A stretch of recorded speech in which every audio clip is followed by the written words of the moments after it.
Nós vamos passar para o Ministério da Palavra e eu estou, na verdade, iniciando hoje uma série de mensagens que, permitindo Deus, vamos continuar nos próximos domingos. Na verdade, eu vou dividir o assunto em 3 domingos e o tema da nossa série é pecados da língua. Você tem 30 segundos para se arrepender de ter vindo, levantar e ir embora. Depois disso nós vamos trancar as portas, ninguém sai antes de terminar a reunião. E eu quero convidar você a abrir, por gentileza, sua Bíblia no livro do profeta Isaías, no capítulo 6. Livro do profeta Isaías, capítulo 6. E nós vamos ler do versículo 1 até o versículo 7. Eu vou ler na Nova Almeida atualizada. O texto diz assim: No ano da morte do rei Uzias eu vi o Senhor assentado sobre um alto e sublime trono, e as abas de suas vestes enchiam o templo. Serafins estavam por cima dele. Cada um tinha 6 asas, com 2 cobria o rosto, com 2 cobria os pés e com 2 voava. E clamavam uns para os outros dizendo: Santo, Santo, Santo é o Senhor dos exércitos, toda a terra está cheia da sua glória. Os umbrais das portas se moveram com a voz do que clamava, e o templo se encheu de fumaça. Então eu disse: ai de mim, estou perdido, porque sou homem de lábios impuros, e habito no meio de um povo de lábios impuros. E os meus olhos viram o Rei, o Senhor dos exércitos. Então um dos serafins voou para mim, trazendo na mão uma brasa viva, que havia tirado do altar com uma pinça. Com a brasa tocou a minha boca e disse: eis que essa brasa tocou seus lábios. A sua iniquidade foi tirada e o seu pecado perdoado. Eu quero tomar essa porção da palavra de Deus para abrir não apenas a série, mas cada uma das mensagens, porque Isaías tem uma experiência poderosa, gloriosa, impactante. E diz: os meus olhos viram o Rei, o Senhor dos exércitos. Não se tratava apenas de uma visão de Deus tão limitada como muitos outros experimentaram ao longo do Antigo Testamento, porque ele vê Deus assentado no trono, a sua majestade, ainda que tenha ido ao limite do que podia suportar. Ele está num ambiente onde os serafins estão proclamando a santidade de Deus, e essa percepção da santidade de Deus gera um contraste, provoca e realça um sentimento. A expressão do profeta diante da percepção de um ente, de um ser tão santo como Deus é: ai de mim, eu estou perdido. Outras traduções dizem: eu vou perecendo. Basicamente, eu vou morrer. Eu não posso suportar essa santidade. E eu insisto, a percepção da santidade de Deus realça o contraste da ausência de santidade, da presença de pecado na vida de Isaías. Curioso é que nos primeiros capítulos do livro de Isaías, você vê ele pregando uma mensagem profética forte contra o pecado. Já no capítulo 1, ele começa dizendo para a nação de Israel: o boi conhece seu dono, o jumento seu possuidor, mas Israel não me conhece. E ele vai para cima e bate com força. Mas nesse momento, ele se vê, na linguagem nossa, como farinha do mesmo saco. Ele diz: sou um homem de lábios impuros e habito no meio de um povo de impuros lábios. Ou seja, sou tão pecador quanto esse povo todo que eu venho chamando a atenção e repreendendo. Curioso é que de tanta coisa errada para ver, o que é realçado nessa experiência é dizer: eu sou um homem de lábios impuros. Habito no meio de um povo, as traduções mais antigas só invertem, impuros lábios, para dizer a mesma coisa. O que significa lábios impuros? Ele não estava sugerindo que usou batom radioativo ou beijou o que não podia. O anjo, quando toca justamente a boca do profeta com a brasa, diz: tua iniquidade foi tirada, teu pecado foi perdoado. Está falando de impureza no sentido de pecado. E nós precisamos reconhecer que a Bíblia apresenta uma área, um departamento específico de pecado relacionado à nossa boca, aos nossos lábios, à nossa língua. E Deus tem não apenas o desejo de expor o que ainda precisa ser trabalhado em nós, mas nos levar a um processo de santificação, de mudança, de transformação. O propósito dessa brasa não era apenas perdoar, remover a culpa de um pecado cometido, mas era santificar, era libertá-lo, era empoderá-lo para que houvesse mudança nessa área. Então, Essa expressão, pecados da língua, na verdade eu tirei do Salmo 39:1, né? Porque são mencionados nas Escrituras em outros lugares. No Salmo 39:1, uma oração de Davi, ele afirma: eu disse comigo mesmo, guardarei os meus caminhos para não pecar com a língua, porém mordaça a minha boca. Para não pecar com a língua. Provérbio de Salomão, Provérbios 10:19. Quem fala demais acaba caindo em transgressão, mas quem controla a língua é sábio. A gente sabe já, pela sabedoria popular, que falar muito não é coisa boa. Os antigos diziam, quem muito fala dá bom dia para cavalo. Né? Mas não se trata apenas de falar o que não deveria. Aqui a Escritura está falando especificamente, né, de alguém que acaba caindo em transgressão. Ou seja, existem pecados que estão relacionados à língua, ao que falamos. E muitas vezes nós criamos uma espécie de psicologia de compensação na nossa cabeça para dizer, mas esses não são dos mais sérios, não são dos mais graves. E o que eu quero, ao separar 3 domingos para tratar disso, é te mostrar que isso é mais sério do que na verdade a gente tem percebido. No Evangelho de Mateus, no capítulo 12, eu quero ler dos versos 33 a 37, palavras de Nosso Senhor, o ensino de Jesus. Ele diz, tornem a árvore boa e o seu fruto será bom, ou tornem a árvore má e o seu fruto será mau, porque pelo fruto se conhece a árvore. Ele está dizendo, a qualidade do fruto depende da natureza e da qualidade da árvore. Mas ele segue, raça de víboras, verso 34 agora. Como vocês podem falar coisas boas sendo maus? Porque a boca fala do que está cheio o coração. A pessoa, verso 35, a pessoa boa tira do tesouro bom coisas boas, mas a pessoa má, do mau tesouro, e aqui ele está falando do coração, tira coisas más. Verso 36 e 37, digo a vocês que no dia do juízo, as pessoas darão conta de toda palavra inútil que proferirem, porque pelas suas palavras você será justificado, e pelas suas palavras você será condenado. Jesus, ele fala que eu e você podemos mudar o tipo de árvore. Podemos nos tornar árvore boa, podemos nos tornar árvore, né, ruim. Como? Dependendo a maneira que eu e você nos conduzimos em relação ao falar. O que falamos revela que tipo de árvore nós nos tornamos. A Bíblia diz, a boca fala do que está cheio o coração. O que sai dos nossos lábios expõe o que está do lado de dentro. Então não se trata apenas de um pecado verbal, no sentido de que o que você fala pode agredir ou ferir alguém. Ele na verdade está expondo a iniquidade do lado de dentro. E é um termômetro, é um lugar, né, para eu e você realmente conferir as coisas. Mas quando a Bíblia diz que no dia do juízo, nós vamos dar conta de toda a palavra inútil falada, nós não podemos simplesmente olhar e dizer isso é assunto periférico, secundário, quando falamos da prática da doutrina cristã. Aliás, me permita ler com você um outro texto, que é Tiago, capítulo 3. Eu vou começar no verso 2, vou até o 8.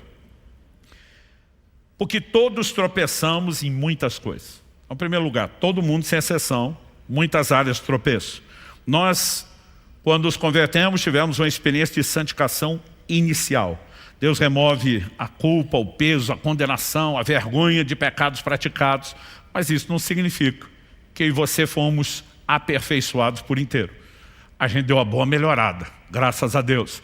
Mas existe agora um processo que nós chamamos de santificação progressiva.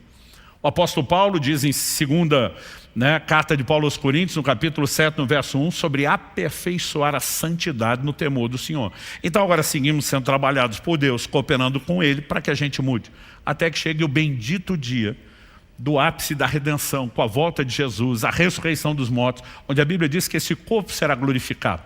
Nossa carne será transformada, e eu e você vamos vivenciar então a obra final da santificação, que ela será completa com a erradicação do pecado, e da nossa carne. Até que esse dia chegue, precisamos da santificação progressiva e precisamos controlar essas áreas.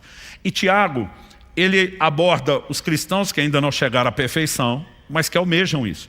Todos tropeçamos em muitas coisas. Mas ele diz, se alguém não tropeça no falar, é um indivíduo perfeito, capaz de refrear também todo o corpo. Basicamente ele está dizendo, muitas áreas merecem a nossa atenção quando o assunto é evitar tropeço. Ele está dizendo, se você entender o quão sério e estratégico é a questão da fala, e conseguir ter vitória nessa área. Ele está dizendo que você vai vencer as demais áreas. Então nós não podemos simplesmente olhar para isso e dizer, não é sério, não é importante. Tiago continua e ele diz no verso 3, ora, se colocamos um freio na boca dos cavalos para que nos obedeçam, também lhes dirigimos o corpo inteiro. Observem igualmente, e vai usar outro exemplo, alegoria, os navios, que sendo tão grandes e impelidos por fortes ventos, são dirigidos por um pequeníssimo leme e levados para onde o piloto quer. Assim também a língua, igual o freio na boca do cavalo, igual o leme do navio, a língua, pequeno órgão, se gaba de grandes coisas. Vejam como uma fagulha incendeia uma grande floresta. Você não precisa mais do que uma pequena fagulha para um grande incêndio. E depois de entrar com esse outro paralelo, ele vai dizer no verso 6, ora, a língua é um fogo, é um mundo de maldade. A língua está situada entre os membros do nosso corpo e contamina o corpo inteiro. E não só põe em chamas toda a carreira da existência humana, como também ela é mesmo posta em chamas pelo inferno. É isso mesmo que você ouviu. Pensa no lugar que o inferno quer inflamar, é a nossa língua. Pois toda espécie de animais, de aves, de répteis, seres marinhos, se doma e tem sido domada pelo gênero humano. Mas a língua, ninguém é capaz de domar. É mal incontido, cheio de veneno mortal. Ou seja, só existe uma forma de termos vitória sobre essa área. Nós não vamos conseguir isso por nós mesmos. Nós precisamos, como Isaías, nos submeter a um processo divino, sobrenatural, que começa em primeiro lugar com o entendimento de que esse assunto é sério e que precisa ser trabalhado e que sem recurso divino nós não vamos conseguir. Mas com a soma de tudo isso, eu e você podemos vencer os pecados da língua. E nesses 3 domingos eu quero desenvolver não só o quão séria é a questão da fala, parcelando isso, né, nas introduções, mas eu quero me concentrar em algumas áreas específicas que Deus tem me incomodado bastante falar com vocês. Hoje nós vamos falar basicamente sobre murmuração e insultos. Insulto é a palavra mais bonita para evitar falar xingamento, palavrão, né? a vulga boca suja. Domingo que vem, permitindo Deus, nós vamos falar sobre maledicência e fofoca. Se você achar mais bonito, mexerico. E no terceiro domingo, nós vamos mexer nas questões de mentira e algo relacionado tanto a ela como ao mexerico, que é calúnia. E eu creio que com isso nós vamos conseguir ter uma percepção da seriedade do assunto e de como nós precisamos trabalhar essas coisas na nossa resposta a Deus, de cooperar com Ele no processo de mudança e de santificação. Então vamos começar enfatizando o problema da murmuração antes de passar os insultos.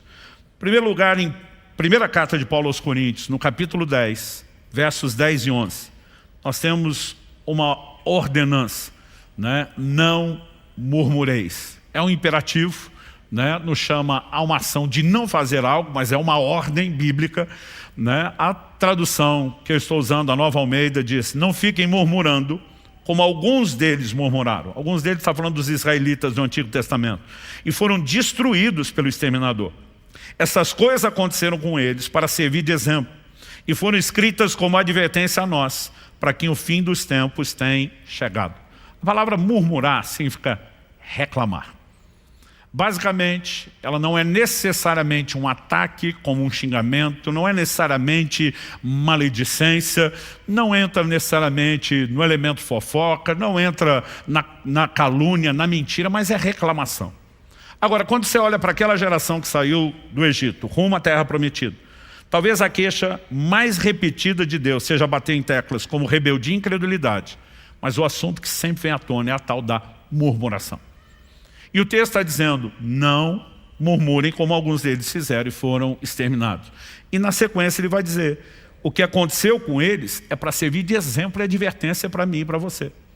Aliás, para que a gente possa entender o quão séria é a ordem de não murmurar, eu gostaria que a gente fosse para esse texto de 1 Coríntios 10. Eu acabei de ler o verso 10 e 11, mas na verdade eu queria te apresentar um contexto maior, lendo versículos anteriores e os posteriores ao que nós lemos. No verso 1, o apóstolo Paulo, que está escrevendo à igreja de Corinto, na Grécia, Eram gentios que se converteram, não eram judeus que viveram de acordo com as tradições da lei do Antigo Testamento, que tinham todo o conhecimento de quem eram os patriarcas, Abraão, Isaac, Jacó, por meio de quem, né, as promessas de Deus foram sendo feitas e o plano de redenção vai sendo apresentado e revelado de forma progressiva.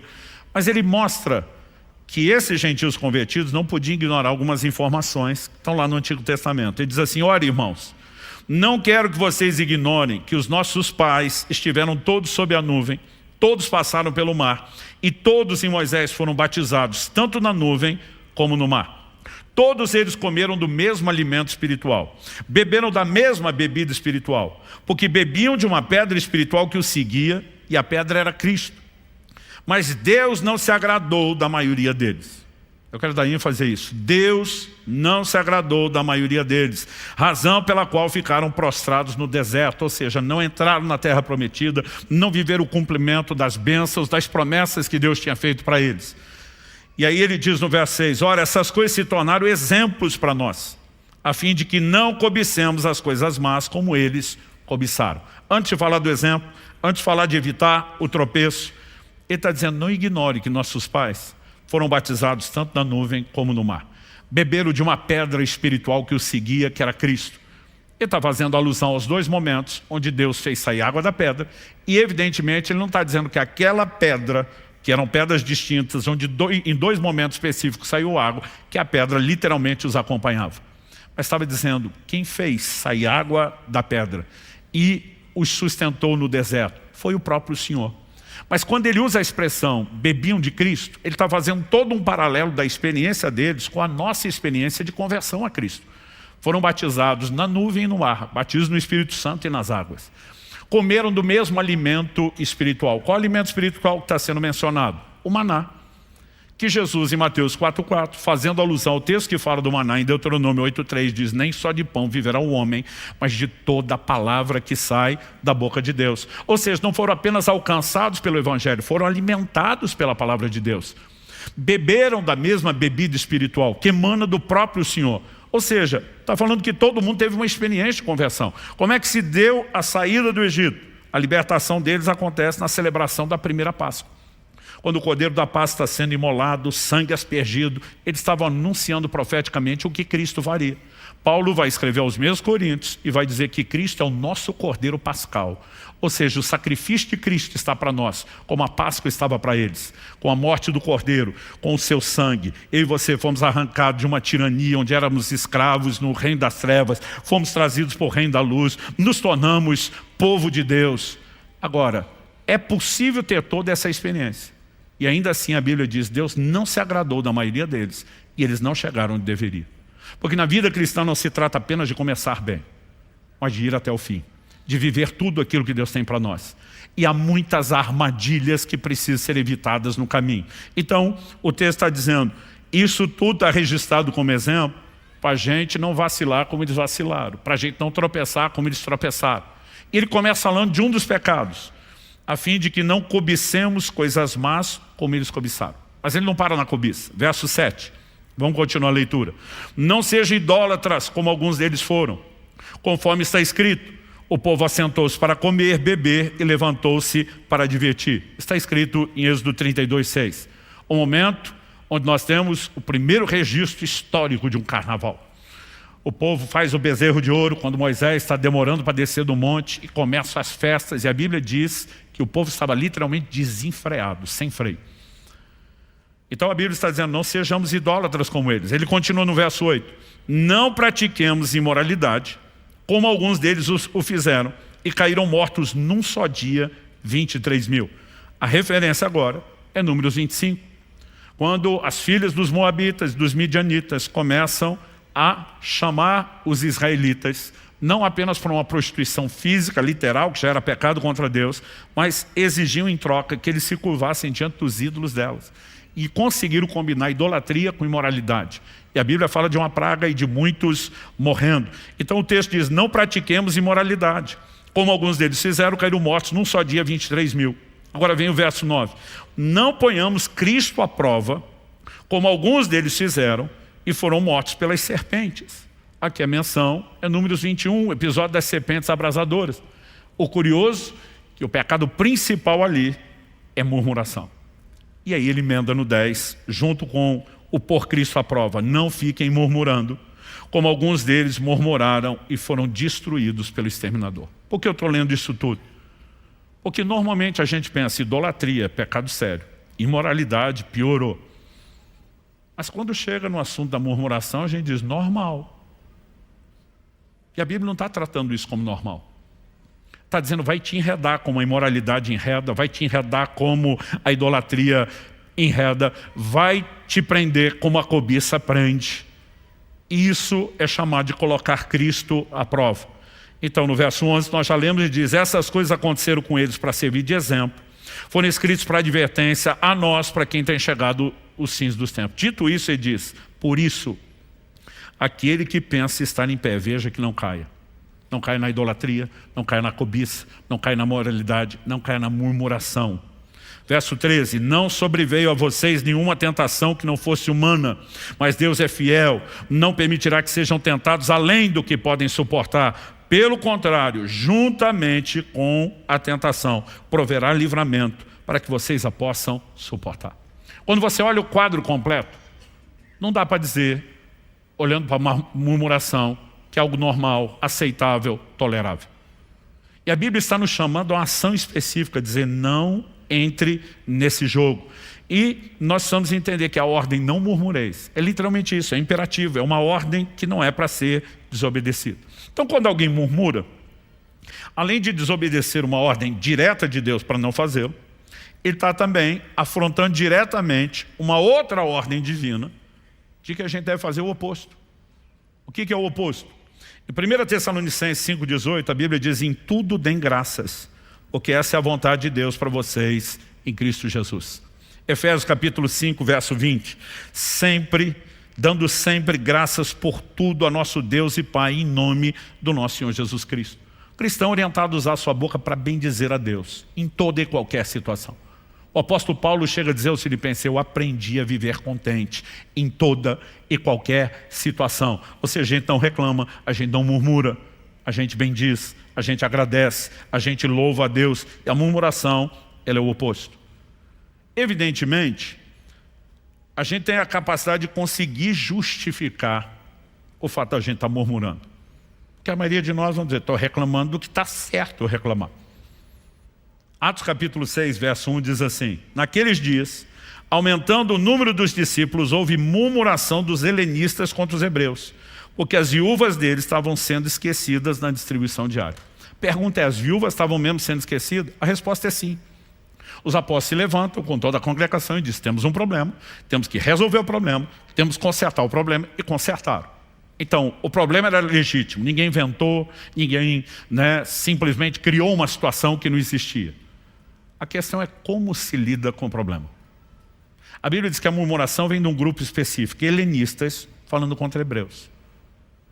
A expressão helenista fala dos de cultura grega. Então, mesmo em Jerusalém, nós tínhamos alguns que tinham abraçado o judaísmo sem ser. E quando as viúvas estão sendo esquecidas por um motivo, a Bíblia diz que se multiplicou o número dos discípulos.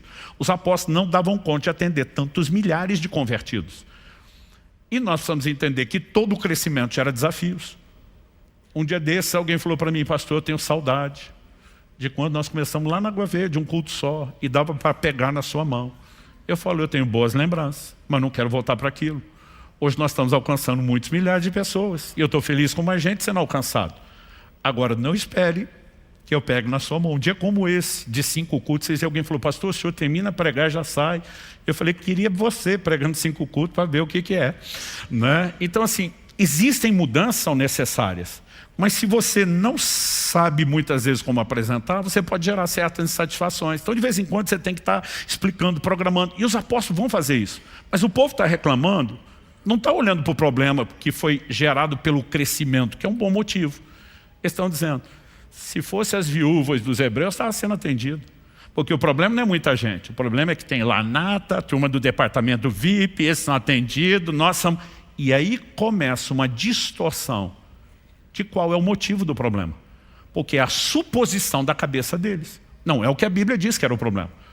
O problema era real, mas a maneira como eles estão reclamando já começa a semear intriga, divisão, discórdia, e a coisa acaba indo para outro lado. Ou seja, a maioria de nós, quando está reclamando, a gente costuma pensar, estou no direito de fazer. E eu sempre digo às pessoas, existem formas corretas de fazer isso. Né? É você simplesmente dirigir aos líderes, olha, nós temos um problema, não sei se vocês estão vendo da mesma forma, quais são as possíveis soluções? É bem mais fácil do que só ficar presumindo e falando. Não importa se estamos falando da igreja, estamos falando dentro da sua família, do seu trabalho, em qualquer lugar. Agora, nós também podemos, às vezes, estar fazendo a coisa certa do jeito errado. 1 de Pedro, capítulo 4, verso 9. Sejam mutuamente hospitaleiros. Hospitalidade é largamente trabalhada na Bíblia. Mas ele diz sem murmuração. Hospitalidade é coisa boa. Mas a gente pode fazer reclamando. Tudo bem eu receber os irmãos em casa, mas eles precisam ser tão sem noção. Tudo bem eu cozinhar para esse povo, mas precisa comer como se fosse uma nuvem de gafanhoto. Tudo bem abrir minha casa, receber a célula, mas esses pais não podiam ensinar melhor os filhos a não ficar quebrando as coisas dos outros. E aí nós começamos a fazer a coisa certa do jeito errado.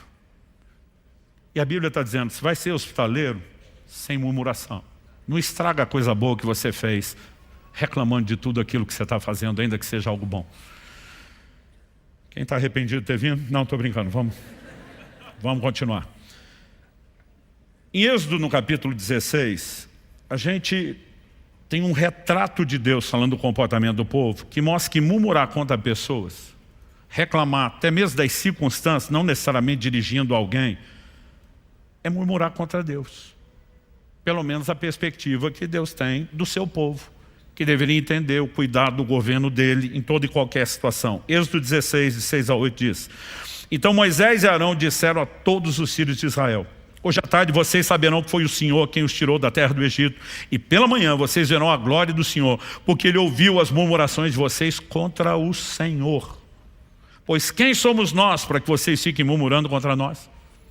Ele disse, vocês acham que estão falando da gente, mas nós estamos aqui como enviado dele, falando as palavras dele, fazendo as coisas que ele mandou. Então não é contra a gente, vocês estão murmurando. Moisés continuou: Isso acontecerá quando o Senhor à tarde lhes der carne para comer e pela manhã pão à vontade. É o momento onde você tem o surgimento do maná na história bíblica.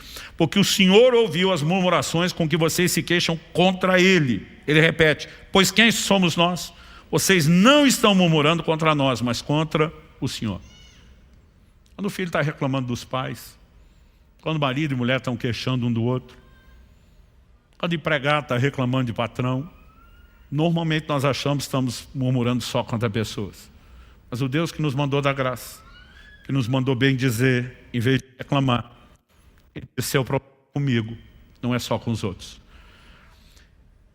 Números 16, de 41 a 45.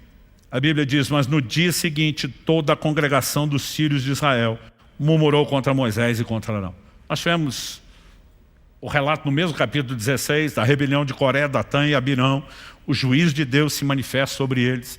E mesmo Deus deixando claro como lidou com tudo aquilo, a Bíblia diz que o povo murmura contra Moisés e Arão, dizendo, vocês mataram o povo do Senhor. A Bíblia diz que quando o povo se ajuntou contra Moisés e Arão, eles se viraram para a tenda do encontro. E eis que a nuvem a cobriu e a glória do Senhor apareceu. Moisés e Arão foram para a frente da tenda do encontro. Então o Senhor falou a Moisés dizendo, saiam do meio dessa congregação e eu a consumirei no momento. A gente não pode achar que murmuração não atrai ira, não atrai juízo divino. Então eles se prostraram sobre o seu rosto. A Bíblia vai descrever aqui todo um gesto de intercessão. O Arão, que junto com a sua irmã Miriam, lá em Números 12, alguns capítulos antes, foi tratar com Moisés e aprendeu a lição. Ele é o primeiro a pegar um incensário, numa atitude de intercessão, sai clamando pelo povo. Os versos 49 e 50 diz assim, os que morreram daquela praga foram 14.700, fora os que morreram por causa de Corá. Arão voltou para junto de Moisés, à porta da tenda do encontro, e cessou a praga. O homem que tinha errado na mesma área e aprendeu a lição, foi correr, ser o primeiro a interceder pelo povo, suplicar misericórdia a Deus. E quando você vê o quanto, não só ao longo do Antigo Testamento, mas no Novo, Deus vai mexendo nesses pecados, nós não podemos olhar para isso e dizer que é algo sem importância. Além de apresentar o problema da murmuração, eu quero destacar aqui na sequência as consequências. A gente leu 1 Coríntios 10:10, não fiquem murmurando, como alguns deles murmuraram e foram destruídos pelo exterminador. Outras traduções falam, né, o destruidor. Algo que você precisamos entender é que se evitamos murmuração e entramos no terreno que Deus nos chamou, que é falar bem, expressar gratidão, é se manter louvando a Deus, nós vamos adentrar um cenário de bênçãos. Você lembra de Atos 16? Paulo e Silas, na cidade de Filipos, são presos, passam por um julgamento sumário, se é que dá para chamar de julgamento, não tiveram seus direitos de cidadãos romanos, pelo menos Paulo respeitado, foram açoitados publicamente, foram presos. Eu imagino que muitos de nós, no lugar deles, já estaria se queixando com Deus. É assim que o Senhor retribui quem se dispõe a pregar o Evangelho? Esse é o retorno que nós temos de largar tudo para trás e proclamar o reino de Deus? Eu fico imaginando que alguns de nós poderíamos estar nos queixando para Deus. Se é desse jeito, estou fora, prefiro não continuar. Certamente alguns iam ameaçar Deus dizendo, não dou mais o dízimo, né? Sempre tem crente que imagina que isso vai fazer alguma diferença na hora dele aterrorizar Deus. Mas o que os dois fizeram foi completamente diferente. A Bíblia diz perto da meia-noite. E naquela época, meia-noite tinha esse significado. Era metade da noite mesmo, ninguém estava acordado dessa hora. Se dormia cedo, porque escurecia cedo, se levantava cedo, ainda escuro. A Bíblia diz lá pela meia-noite, Paulo e Silas não dormem, não deixam ninguém dormir. A Bíblia diz que os dois oravam e cantavam louvores. E quando eles estão naquele ambiente de adoração, a Bíblia diz que um terremoto chacoalhou aquela prisão. Nesse ambiente de adoração, nós sempre veremos intervenções divinas. Eu lembro quando ainda era adolescente, tinha um livro que era o best-seller no meio dos cristãos na época, chamava O Louvor que Liberta. Ele destacava casos como o de Josafá, segundo Crônicas 20, vai para uma guerra que é impossível ele vencer. Vai debaixo de palavra de Deus, confiando em Deus. Em vez de botar o exército armado à frente, ele bota um coro de levitas, proclamando o Senhor é bom, sua bondade dura para sempre. E o povo junto, louvando e adorando. Deus disse, nessa batalha vocês não vão lutar. E não fizeram nada. Deus disse para eles, fiquem parados, vejam o livramento do Senhor. E eles vão só louvando. Ninguém precisou usar arma. Confusão no arraial do inimigo, Deus simplesmente resolveu o problema. Quando eu e você aprendemos a bem dizer, nós vamos ver terremotos, nós vamos ver circunstâncias mudadas, nós vamos ver porta de cadeia, de prisão, de tentado nos colocar aberta, porque há uma ação de Deus. Agora, quando alguém murmura, além de não ter a bênção da intervenção, o que ele vai viver é o oposto. Pereceram, foram destruídos pelo exterminador. Quando a Bíblia diz, não deis lugar ao diabo, lá em Efésios 4, não está dizendo que um crente pode acordar de manhã, tomado por um momento de sanidade, preencher um formulário, vem por meio desse, autorizar o miserável do Satanás a fazer uma devassa na minha vida. O que significa dar lugar ao diabo? Quando quebramos princípios, e normalmente isso acontece pecando, nós quebramos certas barreiras de proteção. E aí, além de não ter a boa intervenção de Deus, nós nos expomos às péssimas ações malignas que possa ter lugar contra a minha e a sua vida. Então, eu nunca conheci, vou completar esse ano 32 anos de pastorado, nunca conheci um crente que murmurasse, que andasse na plenitude da bênção de Deus. Normalmente, é o tipo de gente que você olha e fala, morreu no deserto, nunca chegou em Canaã, não vive o melhor de Deus. É impossível ele viver a plenitude das bênçãos e está sempre se expondo, né, a enormes revés desnecessários. Você olha e fala, cara, está exposto à ação do reino espiritual, infelizmente não o de Deus. Então, se o louvor traz intervenção divina, a murmuração nos leva no caminho oposto e nos rouba bênçãos. Então, deixa eu apresentar o episódio de Números 14. Eu li antes Números 16. Números 14 é quando eles chegam no limiar da terra prometida. Depois de séculos de promessa, finalmente eles estão diante da terra, é hora de entrar. Mas 12 espias foram enviados, um representante de cada tribo de Israel. Desses 12, 10 voltam com um relatório ruim. Diz, a terra até é boa, mas tem gigante, não é para nós. Deus está de brincadeira, botou o doce na boca da criança para tirar. E eles desanimam o coração do povo. 2 deles, Josué e Caleb, ficam firmes, mas os 10 derreteram o coração do povo. Preste atenção, a Bíblia diz que a fé vem por ouvir. E ouvir a coisa certa, a palavra de Deus. Mas deixa eu te dizer algo, a incredulidade também vem por ouvir. Mas normalmente é aquilo que é errado, aquilo que é contrário à palavra de Deus. Então cuidado quem que você costuma dar ouvidos, porque isso pode afetar completamente seu destino. A Bíblia diz, Números 14, 26 e 27, Depois o Senhor disse a Moisés e Arão: até quando vou aguentar essa má congregação que murmura contra mim? Tenho ouvido as murmurações que os filhos de Israel proferem contra mim. Não, nós estamos falando da terra. A terra que Deus prometeu, a terra que Deus não vai dar para a gente. É lógico que eles estão falando contra o Senhor. Diga-lhes: tão certo como eu vivo, diz o Senhor, vou tratar vocês de acordo com o que falaram aos meus ouvidos. Esse é o momento que Deus vai falar para aquela geração que Ele tirou do Egito. Ele diz: todo mundo à minha volta, no limiar, na divisa da terra. Era entrar e possuir. Deus diz: volta para o deserto de onde vocês vieram. Para cada um dos 40 dias que os espias ficaram olhando a terra, para cada dia 1 ano. 40 anos vocês vão perambular no deserto, até que essa geração inteira morra sem entrar na terra prometida. Os filhos de vocês vão entrar, vocês não vão. Hebreus 3,19 simplifica isso e diz: vemos que não puderam entrar por causa da incredulidade. É isso que a Bíblia chama de murmuração. Porque em vez dela se apoiar na palavra de Deus e lutar por um posicionamento de fé pelo que Deus falou, é sempre uma reclamação. Ele não vai fazer o que falou, ele não estava levando a sério, ele não tem o poder de fazer isso. E aí o que eu e você precisamos entender, que o que nós vamos experimentar na nossa caminhada não é só a vontade de Deus porque Ele quer. Quando Deus nos faz promessas, e Ele diz para o povo: eu vou levar vocês à terra prometida, Ele sinalizou a vontade, era a intenção dele. Mas quando não existe correspondência, Deus não pode terminar o processo. Você vai ver algumas vezes Jesus dizendo às pessoas: seja feito conforme a sua fé. Ele não estava dizendo o meu poder, a minha vontade.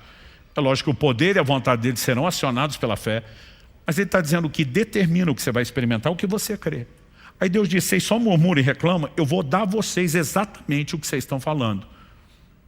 Então vocês vão viver exatamente o que passaram a murmurar. Não conheço um crente que vive de murmuração e reclamação, que não viva debaixo dessa sentença, e ele experimenta exatamente aquilo que ele vive murmurando e reclamando. Nós precisamos entender isso. Salmo 106, fazendo uma releitura de Números 14, versos 24 a 27, Salmo 106 diz: também desprezaram a terra aprazível, está falando da terra prometida, não deram crédito à palavra de Deus, pelo contrário, murmuraram em suas tendas e não ouviram a voz do Senhor. Então lhe jurou de mão erguida que os havia de arrasar no deserto, e também espalharia entre as nações sua descendência e os dispersaria por outras terras. Eu digo: vou dar exatamente a vocês o que vocês estão falando. As consequências da murmuração não são apenas as circunstâncias ruins. Ela afeta a essência do propósito que Deus tem para mim e para você, seus filhos, povo dele. Filipenses capítulo 2, 14 e 15. Façam tudo sem murmurações nem discussões. Para que? Agora vem indicativo de propósito. Para que sejam irrepreensíveis e puros, filhos de Deus, inculpáveis no meio de uma geração pervertida e corrupta, na qual vocês brilham como luzeiros do mundo. Quando Jesus diz: vocês são a luz do mundo, sal da terra, ele disse: a luz não brilhar, não tem motivo e razão de ser. Se o sal se tornar insípido e perder o poder de salgar, não tem razão de ser. Ele diz: então, cumpra o papel que vocês têm. Se você temos que ser luz e brilharmos no meio de uma geração pervertida, corrompida, nós precisamos entender que a murmuração nos tira desse lugar. Com murmuração nós não seremos irrepreensíveis, com murmuração nós não seremos puros, com murmuração nós não seremos inculpáveis e nem representaremos a natureza do Pai carregamos para ser chamados de filhos de Deus. Pausa dramática para você pensar. Nós não podemos olhar para isso e dizer: é uma coisa qualquer. Então, quando a gente pensa nessas consequências associadas a todas as ordenanças de Deus, não dá para dizer que não é sério. Não dá para tratar de outra forma que não seja pecado. E pecado só se trata de uma forma: arrependimento, e se busca de Deus não apenas perdão, mas santificação. E ainda tem brasa no altar, a minha e a sua disposição, para tocar as nossas vidas. Você pode dizer amém? Mas me permita terminar falando agora da questão dos insultos. Em Efésios, no capítulo 4, no verso 29, a Bíblia diz: não saia da boca de vocês nenhuma, se puder repetir comigo, nenhuma. Ou seja, nem uma sequer, nenhuma palavra suja, mas unicamente a que for boa para a edificação, conforme a necessidade, e assim transmita graça aos que ouvem. Efésios 4, 29. As traduções mais antigas, as mais clássicas, chamadas tradução por literalidade não equivalentes, elas usam a expressão: não sai da vossa boca nenhuma palavra torpe. A palavra ali traduzida torpe, na minha versão suja, no original grego, de acordo com os léxicos, é a palavra sapros, significa apodrecido, podre, corrompido por alguém não mais próprio para o uso, gasto, de qualidade pobre, ruim, impróprio para o uso, sem valor. É isso que não deve sair da minha e da sua boca. Não é apenas um insulto, não é apenas um palavrão, não é apenas um xingamento, é tudo aquilo que não edifica. E diz: saia unicamente a que for boa para edificação. Vai edificar a vida de quem está ouvindo? O que eu vou falar vai gerar fé ou vai gerar desânimo? Vai inspirar ou vai derrubar a pessoa? Vai encorajar ou vai desanimar? Né? Então, nós precisamos entender, a Bíblia diz: conforme a necessidade, e assim transmita graça aos que ouvem. Se não vai comunicar a graça, não deveria ser falado. Isso vai envolver todas as coisas, inclusive aquilo que eu e você, quando falamos de palavra suja, precisamos ter em mente, que é o tipo de palavreado que usamos. Em Efésios, na mesma carta de Paulo aos Efésios, na sequência, no capítulo 5, eu quero ler dos versos 3 a 5. A orientação bíblica é clara sobre qual é a linguagem que convém aos santos, ao povo de Deus. E diz assim, que a imoralidade sexual e toda impureza ou avareza não sejam nem sequer mencionadas entre vocês, como convém a santos. Ele não está falando de praticar imoralidade, impureza ou avareza. Ele está falando de falar coisas relacionadas à imoralidade, impureza e avareza. Isso significa que nós já temos a resposta a uma pergunta. Na vida de alguém que se converteu e encontrou a Cristo, as mesmas piadas sujas de antigamente deveriam estar sendo contadas? A resposta é não. O mesmo linguajar de baixo calão que muitos de nós crescemos falando com a maior naturalidade deveria estar sendo falado, não convém a santos. Isso tinha a ver com o velho homem, mas não com o novo homem. Vamos continuar a leitura. Depois de dizer, não sejam nem sequer mencionados entre vocês como convém a santos, ele diz, não usem linguagem grosseira, não digam coisas tolas nem indecentes, pois isso não convém. Pelo contrário, digam palavras de ação de graças. Fiquem sabendo isso. Nenhuma pessoa imoral, impura ou avarenta, porque avareza é idolatria, tem herança no reino de Cristo e de Deus. Você lembra que ele toca nesses assuntos de imoralidade, impureza e avareza, para dizer não é para falar. E agora ele diz, porque essas pessoas não têm lugar no reino de Deus. Se você seguir a lógica que ele está construindo, ele está dizendo, o problema não é só quem pratica imoralidade, idolatria e avareza. Até um linguajar que reflete isso já está nos sabotando. Então assim, não dá para simplesmente se converter e acreditar que dá para viver sem filtro. Colossenses capítulo 3, de 8 a 10. Agora, porém, abandone igualmente todas essas coisas. Ira, indignação, maldade, blasfêmia, aqui entram xingamentos, linguagem obscena no falar. Essa expressão traduzida linguagem obscena no falar, do grego ascrologia, significa palavra suja, discurso obsceno ou baixo. Né? Palavrão, traduzindo. Não mintam uns aos outros. Esse é um outro pecado da língua mentira que nós vamos tratar em outra mensagem. Uma vez que vocês se despiram da velha natureza com as suas práticas e se revestiram da nova natureza que se renova para o pleno conhecimento, segundo a imagem daquele que o criou. Honestamente, querido, nós precisamos entender aonde Deus está tentando nos levar. E não é um lugar onde você chega só com esforço, sem recursos divinos. Mas não é Deus sozinho que te empurra para lá se você não cooperar com Ele. Então nós precisamos entender que isso é parte do processo de santificação, mudança de linguagem. Alguns de nós tivemos o privilégio de crescer em lares onde não se falava tanta baixaria. Outros de nós crescemos ouvindo isso e reproduzimos com a maior naturalidade, que foi a vida inteira. Mas a partir do momento que nos convertemos, sabemos que Deus olha para nós com paciência, sabe que somos crianças espirituais que estão num processo de crescimento, mas essas coisas precisam ser faladas, não para que se gere condenação, mas para que se proponha a mensagem bíblica que tem que ser pregada e ensinada de mudança. Em Apocalipse, no capítulo 13, no verso 5, quando a Bíblia fala de uma das bestas do Apocalipse, a personificação do mal, Apocalipse 13:5 diz: foi-lhe dada uma boca que proferia arrogâncias e blasfêmias. Eu não sei te dizer quantas vezes já vi pessoas que num profundo nível de endemoniamento blasfemam contra Deus e xingam todo mundo que em volta. Isso é a linguagem do reino das trevas. Não é a linguagem do reino de Deus, daqueles que foram chamados para andar na luz. Quem está entendendo? Tiago capítulo 3, eu vou usar esse texto numa das próximas mensagens para trabalhar melhor outro assunto, mas aqui também cabe. Tiago 3, de 10 a 12.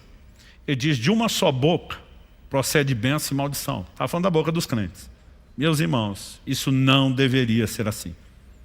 Repita comigo: isso não deveria ser assim.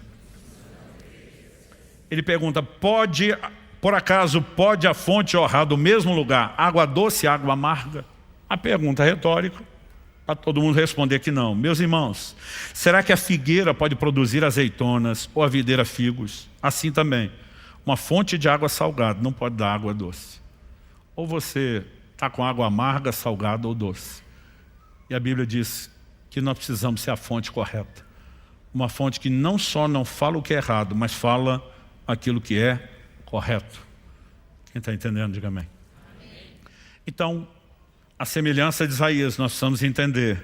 Estamos falando de áreas que são pecado, que atrapalham o nosso relacionamento com Deus, mas que encontramos um Deus que expõe isso não porque quer condenar, não porque quer que a gente sinta mal a respeito, mas porque Ele quer nos aperfeiçoar.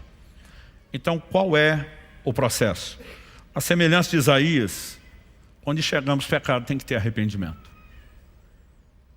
O que é o arrependimento? Em essência, é reconhecer o erro que você cometeu. Outro dia alguém me perguntou: pastor, qual o mistério do toque na boca do profeta? Porque o anjo pega uma brasa lá com a pinça e vai colocar na boca. Qual o mistério? Eu falei: não tem mistério, é a oração que ele fez. Sou um homem de lábios impuros. Se ele tivesse dito: sou um homem de olhos impuros, teriam sido 2 brasas nos olhos. Ou como dizia no interior de São Paulo, onde me criei, nos olhos. Aquela área onde você reconhece necessidade é especificamente a área onde Deus pode trabalhar. E quem não reconhece não vai ser trabalhado. Então assim, se Deus não expõe, e o propósito dele não é fazer você meramente sentir mal, é lógico que quando a gente entende, a gente sente mal. Mas a ideia é que a partir do reconhecimento a gente se expõe a um processo de mudança. Em Marcos 2, de 15 a 17, Jesus diz assim: os sãos não precisam de médico, e sim os doentes. Se você olhar a essência do ensino dele, quem eram os doentes? Ele está falando dos pecadores. Quem é o médico? Ele está falando dele. Como a Bíblia diz, não há nenhum justo, nenhum sequer, não existe gente sã de verdade. Ou seja, todo mundo é doente, todo mundo precisa do médico, ele que é o Salvador. Mas a pessoa que acha que é sã, ou seja, não enxerga a sua miséria e o seu pecado, ele, Jesus, o médico, não pode fazer nada. Porque tudo parte, como premissa, o princípio de tudo é o arrependimento. É por isso que Jesus veio pregando: arrependei-vos e crede no Evangelho. A fé não vem antes do arrependimento, ela vem depois. Quando Hebreus 6 fala dos rudimentos da doutrina de Cristo, fala primeiro do arrependimento de obras mortas, depois da fé em Deus, sempre o arrependimento. Ele precisa ser o precursor, porque não há mudança e transformação sem arrependimento. Então Deus quer expor áreas da nossa vida. Ele quer nos levar ao reconhecimento: está errado, isso não condiz com a nova vida, está mais parecido com a velha, eu preciso de mudança. Esse é o ponto de partida. Mas a partir disso, nós podemos acessar recursos. Porque Tiago deixa claro: a gente consegue domar todos os animais, mas não a própria língua. Diz: está cheio de veneno. Aliás, alguns de nós, a língua é bipartida, bifurcada a ponta. O veneno corre no canto da boca. Mas com recursos de Deus, todos, cada um de nós, sem exceção, podemos vencer. E o que nós precisamos entender é que Deus não quer só perdoar. Se Ele só perdoa, nós vamos continuar tropeçando nas mesmas áreas, caindo e levantando. Ele tem santificação, transformação para mim e para você. Isso é um recurso sobrenatural que está à nossa disposição. Pastor, como acessá-lo? Além do reconhecimento, existem algumas ações práticas. Primeira delas, se Jesus diz em Mateus 12:34 que a boca fala do que está cheio o coração, nós precisamos mudar o depósito. Você lembra que em Mateus 12, Jesus disse que do bom depósito a pessoa tira coisas boas, do mau depósito tira coisas más. Então nós precisamos trocar o depósito. O que é que está do lado de dentro? Colossenses capítulo 3, verso 16 diz: habite ricamente em vós a palavra de Cristo. O crente tem que estar tão cheio de Bíblia que E quando alguém esbarra nele, sai versículo. Eu li algum livro, quando era garoto, uma ilustração. Imagina uma esponja que está encharcada de água. Onde você aperta, sai o quê? Água. E aí você olha para Jesus, era assim. O diabo vinha tentar cutucar, o que saía? Está escrito, está escrito. Porque se a boca fala do que está cheio o coração, e nós enchemos o coração com a palavra de Deus, esse é um excelente começo. Eu tenho, nos últimos anos, tentado repetir um desafio pessoal, de quando faço um período de jejum prolongado de 40 dias, ler a Bíblia toda naquele período dos 40 dias. Você tem que manter uma média de uns 30 capítulos por dia, sem falhar, para conseguir manter aquilo. Esses dias, eu estava próximo de uma pessoa, a gente estava viajando junto, e ele falou: pastor, estou vendo que o senhor está concentrado na leitura. Eu falei: meu filho, nosso tempo de conversa aqui está limitado. Eu tenho que ter um bom tempo com Deus todo dia na leitura bíblica. Aí, conversa vai, conversa vem. Ele: parece que o senhor está aí há um tempo. Eu falei: estou. Aí eu contei o que estava fazendo. Ele olhou para mim e falou: mas assimila ler um livro inteiro desse em 40 dias? Eu falei: não tem memória, por mais brilhante que seja, que vai lembrar tudo. A questão não é só lembrar tudo. Eu estou renovando minha mente, como diz as Escrituras. Eu estou reprogramando a forma dela de pensar o tempo todo, saturando ela com a palavra de Deus. Eu gosto também de, em períodos pequenos, olhar um assunto só em toda a Bíblia de uma vez. Existem inúmeros benefícios. Mas algo que eu tenho aprendido ao longo dos anos: quanto mais cheio da palavra você está, mais será isso que você vai transbordar. Então, nós precisamos desse bom depósito, mas também precisamos de oração específica por vitória nessa área. Jesus nos ensinou um padrão de oração diário. A oração do Pai Nosso não é uma reza a ser repetida, é um modelo de oração e é diária, porque diz: o pão nosso cada dia dê hoje. Nessa oração diária, Ele nos ensinou a dizer: não nos deixe cair em tentação, livra-nos do mal. Se eu e você sabemos que estamos tropeçando na murmuração, nos insultos, nos outros pecados que vamos falar semana que vem, e a gente não ora para vencer isso, como esperar que nós vamos vencer?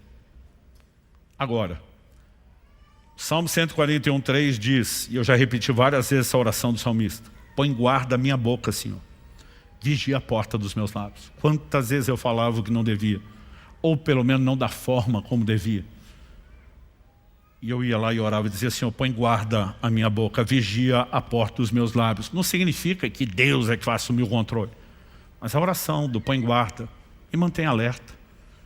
Eu quero ter respostas rápidas ao teu Espírito, perceber antes de falar, ou consertar o mais rápido possível.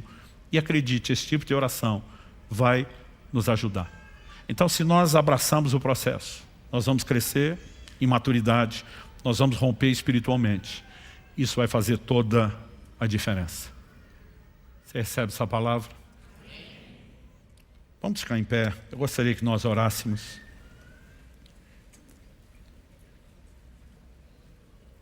Como eu disse antes, cada domingo nós vamos ter começo, meio e fim. Se alguém não conseguir estar todo, vai entender aquilo que está ouvindo a cada domingo, mas com a soma, não só de assuntos, áreas de tropeço diferentes, como também ensinando sobre a seriedade do que falamos.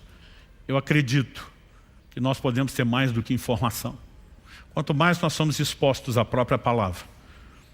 A Bíblia nos diz no livro de Tiago, no capítulo 1, que aquele que ouve a palavra é como quem está diante de um espelho. Ela tanto expõe a realidade do que nós somos em Cristo, como também expõe aquilo que precisa ser mudado em nós. E Deus quer trazer isso à tona. Repito o que eu falei antes. Não para que ninguém saia debaixo de culpa ou condenação, mas estimulado, encorajado sobrenaturalmente a mudar, a viver transformação.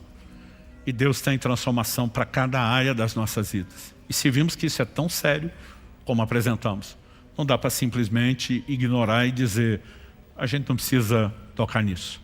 Que Deus gerou no meu coração, orando, esse tempo de oração, intercessão, né, em favor da igreja. Sábado que vem eu estou terminando um desses períodos de jejum. Honestamente, eu estava esperando assim, vim com aquela série de mensagens de avivamento, vamos incendiar todo mundo. E o Senhor diz: ajuda eles num ponto crítico. Eu tenho sido muito trabalhado ao longo dos anos por Deus nessas áreas e ainda estou sendo. E de repente, Deus começou a me gerar uma consciência do quão estratégica é essa área. Deus, quando enche alguém do Espírito Santo, uma das primeiras coisas que Ele quer controlar, fala. Desde o Antigo Testamento, a profecia é: derramarei do meu Espírito sobre toda a carne e profetizarão.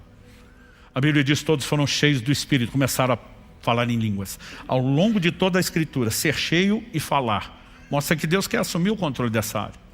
Mas o diabo também. Porque a Bíblia diz que a língua é inflamada pelo inferno. Pensa no ponto estratégico da nossa vida, que os dois reinos, de Deus e das trevas, estão lutando. E tudo que Deus está pedindo é: pare de se expor ao reino das trevas e deixe assumir o controle. Eu não estou dizendo que só ter experiência de falar em língua resolver o seu problema da língua. Na igreja seria uma maravilha. Mas significa que continuamente nós temos que nos render ao controle dele e aprender a usar um estilo de linguagem dele. E a boca do crente foi feita para abençoar, não para amaldiçoar, não para murmurar, não para reclamar, não para xingar, não para mentir, não para falar mal dos outros, não para fofocar.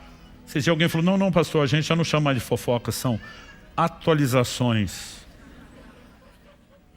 Falei: enquanto você estiver dando desculpa, não tem transformação. Mas Deus tem algo mais para mim e para você. Pai, eu oro por cada um dos meus irmãos e irmãs, começando por mim mesmo. Nós nos expomos ao Senhor. A ação do Teu Espírito nesse ambiente, a palavra exposta. E nós não queremos sair desse lugar só com informação a ser digerida e processada. Sabemos a importância de seguir meditando naquilo que ouvimos. Mas muito mais do que processar apenas no nível humano, racional. Deus, nós oramos por entendimento espiritual, pela aplicação prática do Teu Espírito. Nós oramos por aquele algo mais, pelo toque dos céus, que nos leva a uma consciência como a que houve em Isaías, de reconhecer que há pecados na nossa língua, que os nossos lábios precisam não só de perdão, mas de santificação. Nós oramos que possamos vencer nessa área. Uma área, ó Deus, tão estratégica, tão fundamental, a ponto de Tiago ter dito que quem não tropeça nessa área será varão perfeito, não vai tropeçar nas demais.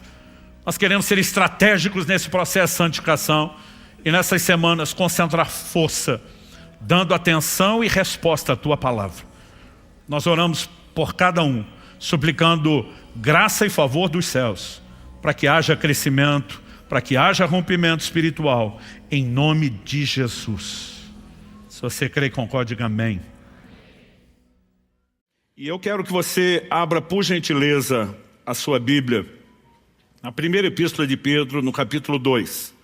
Nós vamos ler os versos 1 a 3, e antes disso, eu só quero fazer uma breve recapitulação daquilo que já falamos na semana passada. Lemos Isaías capítulo 6, e a gente destacou como o profeta Isaías, diante da revelação, de Deus, ele vê Deus assentado no seu alto sublime trono.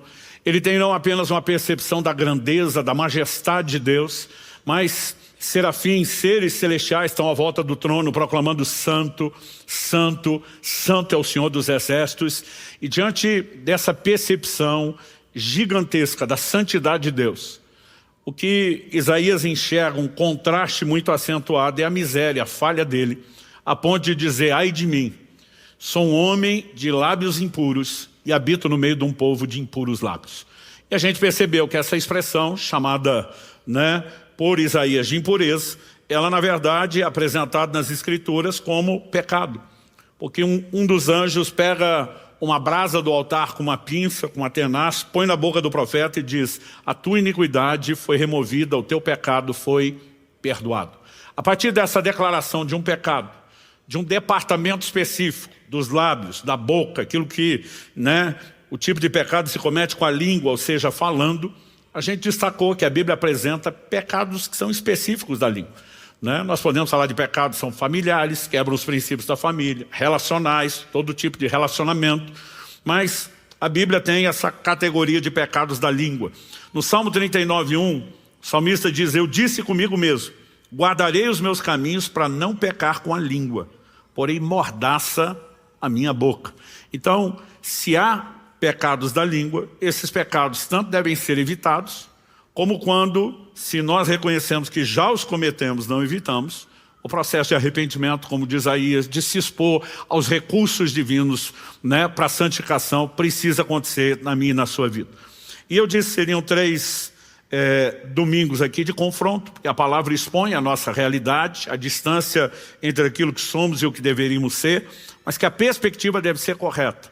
Ou seja, nenhum de nós deve sair desanimado pelo que ainda não alcançou, mas encorajado a ser trabalhado por Deus, corresponder com Ele e avançar para aquele lugar que Deus tem para nós. Por que é que Deus expôs o pecado de Isaías?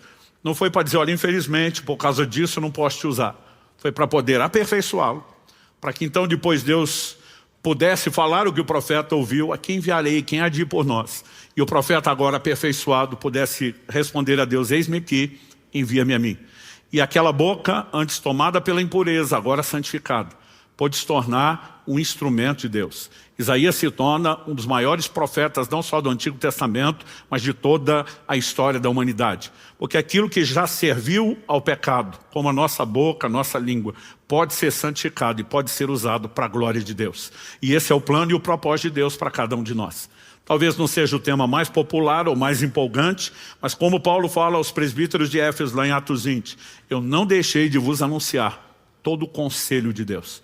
De tempos em tempos, orando, eu questiono, Deus, o que de importante nas Escrituras que a gente está deixando de lado, né? Aliás, terminei ontem um período de oração, intercessão em prol da igreja, de 40 dias de oração e jejum, e a minha expectativa era chegar para esses 3 domingos só com mensagens de avivamento. Quando tentava convencer Deus sobre isso, Ele me disse, você quer avivamento? Vamos limpar a casa, vamos arrumar aquilo que atrapalha o mover mais profundo, né? E Deus nos deu essa direção de não apenas refletir, mas a partir disso poder corresponder ao que Ele vai falar. Semana passada nós falamos de murmuração e insultos.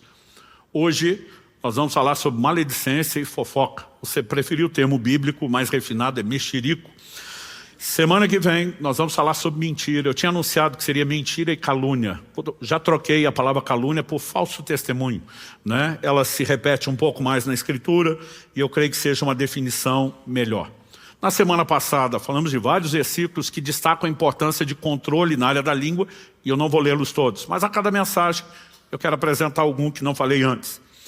Em 1ª Epístola de Pedro, nós vamos ler já o capítulo 2, que vai ser o nosso ponto de partida, mas no capítulo 3, no verso 10, ele cita o Salmo 34, de 11 a 14, cuja essência da mensagem é, pois aquele que quer amar a vida e ter dias felizes. Quantos querem amar a vida e ter dias felizes?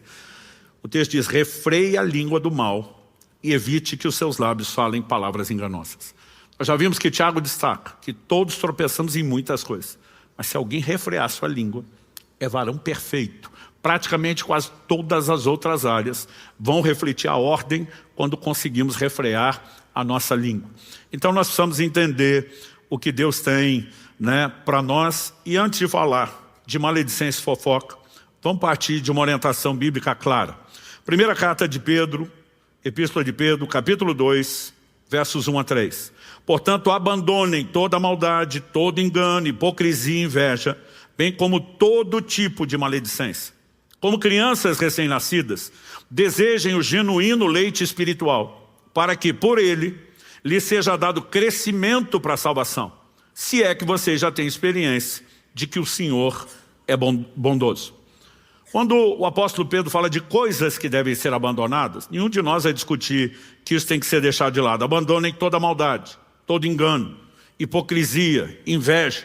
Ninguém vai relativizar e dizer, está tudo bem ser um cristão com tanto de maldade, com um pouco de engano, né, com inveja, com hipocrisia. Mas ele diz, bem como todo tipo de maledicência. Aqui ele diz não apenas que a maledicência tem que ser abandonada, ou seja, era uma prática antes da conversão, mas a gente vai ter que se livrar dela. Mas ele ainda usa a expressão todo tipo de maledicência. Porque pensa em algo que vai tendo desdobramentos. Aliás, quando a gente fala dos pecados da língua, eles se misturam muito. A gente vai fazer algumas definições aqui para tentar separar um do outro, mas eles se mesclam demais. Alguém me perguntou esses dias, pastor, qual a distinção de murmuração e maledicência? Falei, murmuração, que falamos semana passada, normalmente nós estamos reclamando de coisas, de circunstâncias, pelas quais deveríamos ser gratos a Deus. Maledicência, normalmente nós estamos falando de pessoas. Mas às vezes a prática de falar mal, ela também é o ato de murmurar e de reclamar, porque essas coisas, elas se mesclam. Mas quando você olha o chamado do apóstolo Pedro, por que é que nós temos que abandonar a maldade, engano, a hipocrisia, inveja e todo tipo de maledicência? Ele diz assim, como crianças recém-nascidas. Ele está dizendo, vocês nasceram de novo. Se você voltar alguns versículos antes, que é o final do capítulo 1, a gente foi direto para o início do capítulo 2, ele diz, por exemplo, no verso 23, porque vocês foram regenerados, não de semente corruptível, mas de semente incorruptível, mediante a palavra de Deus, a qual vive e é permanente. Ou seja, quando nós somos gerados, naturalmente falando, entramos nessa vida, nós viemos de uma semente corruptível, herdamos uma natureza pecaminosa. Agora, quando nascemos de novo em Cristo, recebemos uma nova natureza. E essa vem de uma semente incorruptível. Aliás, o apóstolo Pedro vai falar na sua segunda epístola que nós nos tornamos participantes da natureza divina. E agora nós estamos nos despir do velho homem, o antigo comportamento, e nos revestir do novo homem, o novo comportamento, que reflete o que? A nova natureza. Então ele está apelando para uma experiência que foi produzida pelo recebimento da própria palavra de Deus. No verso 22 ele diz, tendo purificado a alma pela obediência à verdade. Então eles passaram por purificação, porque receberam a verdade da palavra e obedeceram, corresponderam. Ou seja, é indiscutível que essas pessoas nasceram de novo, foram regeneradas. Apesar dele dar um tom quase irônico no verso 3, se é que você já tem experiência de que o Senhor é bondoso. Tipo, se foi mesmo verdade, se vocês realmente provaram a bondade de Deus nascendo de novo, então lembre que algumas práticas que eram anteriores a essa experiência não podem mais estar na sua vida.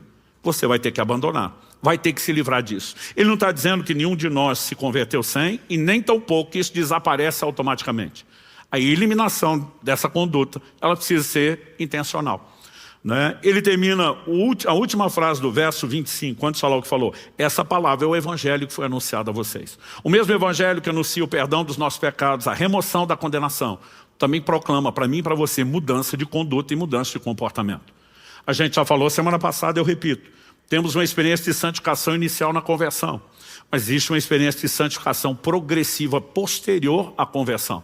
Segundo aos Coríntios 7:1, o apóstolo Paulo diz que nós temos que aperfeiçoar a santidade no temor do Senhor. Aperfeiçoar a santidade significa abandonar o pecado, deixá-lo de lado, inclusive os pecados da língua. Ou seja, precisamos de santificação nessa área também. E o apóstolo Pedro chama isso de crescer para a salvação. Ele diz, já que agora vocês são crianças recém-nascidas, e ao usar essa expressão ele está dizendo, não se espera grande maturidade espiritual de alguém que acabou de converter. Mas o que se espera é que essa criança chore pelo leite, anseie pelo alimento, porque o alimento vai fazê-la crescer. Então, evidentemente, nós temos que ser pacientes, porque transformação é um processo, mas todo crente precisa ter um tamanho anseio pela palavra, a ponto de permitir que essa mesma palavra que ele deseja o faça crescer para a salvação. A salvação não é ato consumado.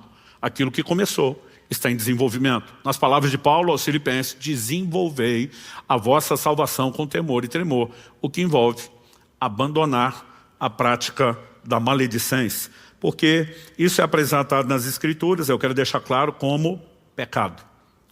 E se é pecado, não pode ser tolerado. Porque de alguma forma certas práticas a gente diz, não, isso aqui é horroroso, não podia estar na vida do cristão. E outras a gente relativiza a ponto de defender e ficar um pouquinho mais confortável, né, com a presença delas na nossa vida. Então eu quero destacar em primeiro lugar o problema da maledicência. Apresentá-lo como pecado, algo que é uma questão de caráter, que não pode ser parte da nossa vida. Depois vamos ampliar um pouquinho mais o assunto, falando a respeito de como agir com os maledicentes, porque a Bíblia fala disso. Não adianta apenas eu e você vencermos o nosso problema. A gente precisa saber lidar com gente que ainda não venceu deles. Para só depois falar da fofoca. Mas o que eu vou falar no meio sobre como lidar com os maledicentes, vale para as duas coisas. É para o maledicente e para o fofoqueiro ou o mexeriqueiro. Pastor, não é muito fina a linha entre uma coisa e outra? É. A diferença é a desculpa que cada um dá. O maldizente, ele admite que está falando mal mesmo de alguém. O fofoqueiro, às vezes, ele diz, não estou falando de ninguém, só estou contando as coisas. Tipo assim, só estou passando um fato, faça você o juízo que quiser. Então, às vezes, ele tem uma desculpa de tipo, eu não quero depreciar. Mas a verdade é quando você expõe certas situações que não precisavam ser expostas. você está levando as pessoas a fazer mau juízo, né, dessas outras. Mas como a Bíblia fala tanto de um como de outro, eu vou separar os dois assuntos. No meio, eu vou falar sobre como agir, né, com o maldizente, mas isso também serve para o mexeriqueiro, como é a linguagem bíblica. Então vamos para o problema da maledicência. Em primeiro lugar, Tiago capítulo 4, 11, diz assim: irmãos, não falem mal uns dos outros. O texto é claro, é direto. Não precisa discutir, não precisa de interpretação, não precisa de nenhuma análise profunda. Aliás, você pode repetir comigo, diga: não falem mal uns dos outros. Curioso que ele está dizendo irmãos. Ele não está falando, olha, isso é um problema de quem não tem Jesus. Porque a gente já se converteu com esse problema. Alguns de nós crescemos em lares onde havia uma estrutura de entendimento bíblico. Eu tive esse privilégio, né? Não se ouvia falar mal dos outros dentro da minha casa. A gente foi instruído sobre isso. Nem todos tiveram o mesmo bom exemplo que eu tive. Alguns cresceram, na verdade, tendo um péssimo exemplo. Mas eu descobri que mesmo quem foi ensinado sobre o que é certo teve bom exemplo, descobre que a maledicência tem uma outra raiz, é a sua natureza pecaminosa. E a inclinação a cometê-la está dentro de todos nós. Então alguns, né, vamos ter que simplesmente lidar com um tipo de história, outros com outros. Mas a orientação bíblica é antiga, porque naquela época os problemas eram os mesmos de hoje.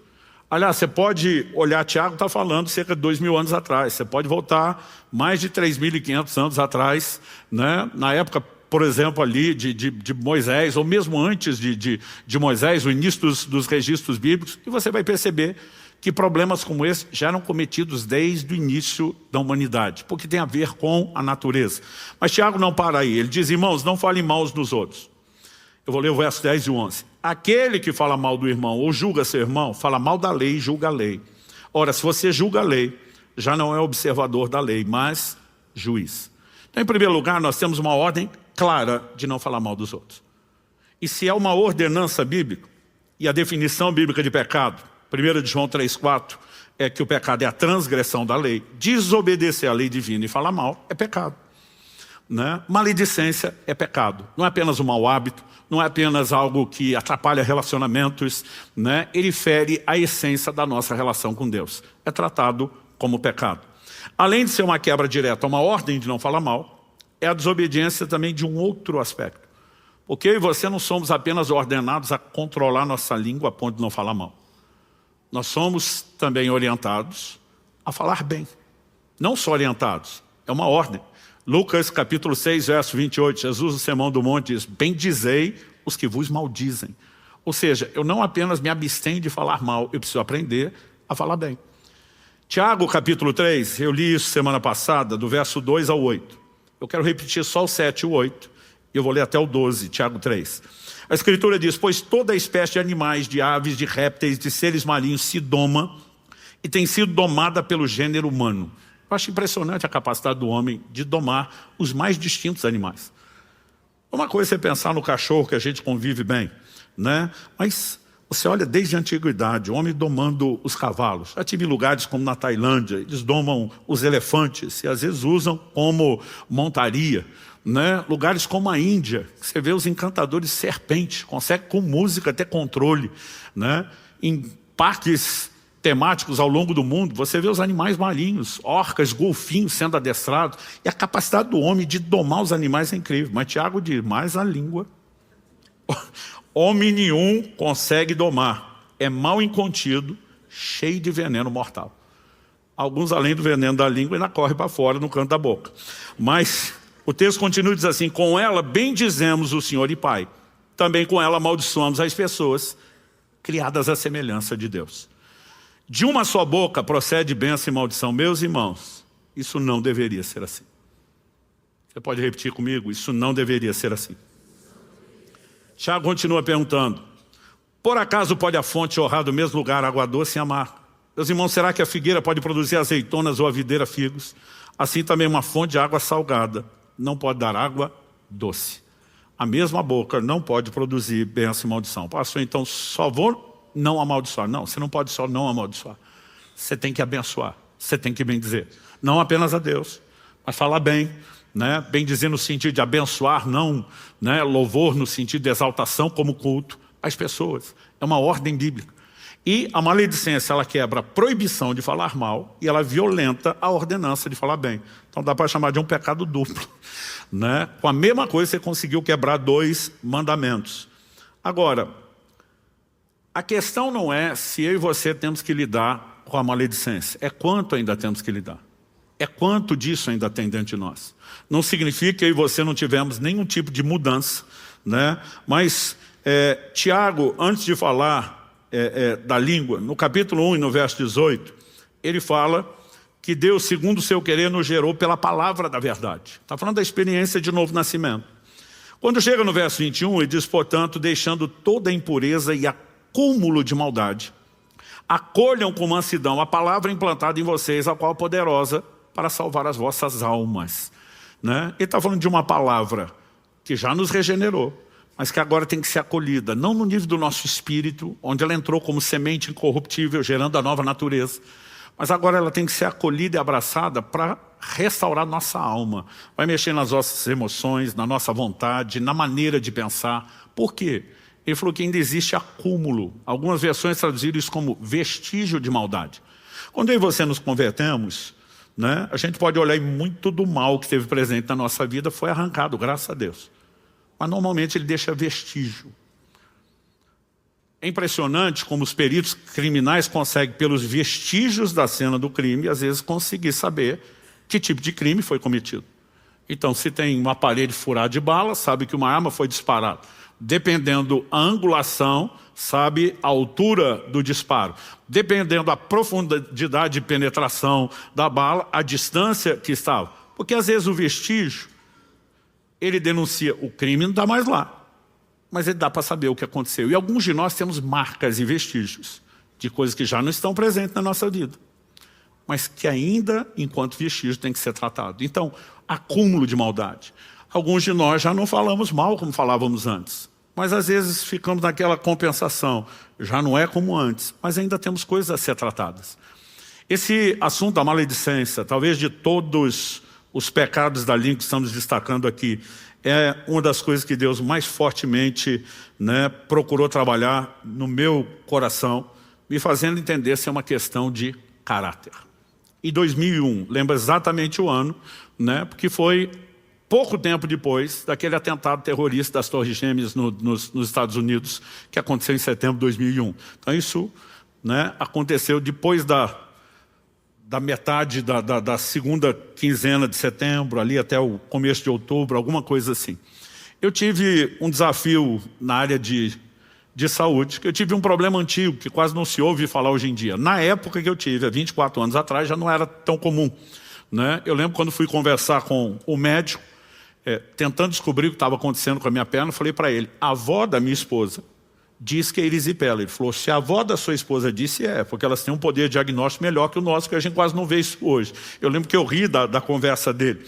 Mas ele basicamente me explicou, falou, Luciano, a erisipela é uma bactéria, normalmente entra por alguma ferida, provavelmente no pé, porque você tem algo que está acontecendo aí na perna.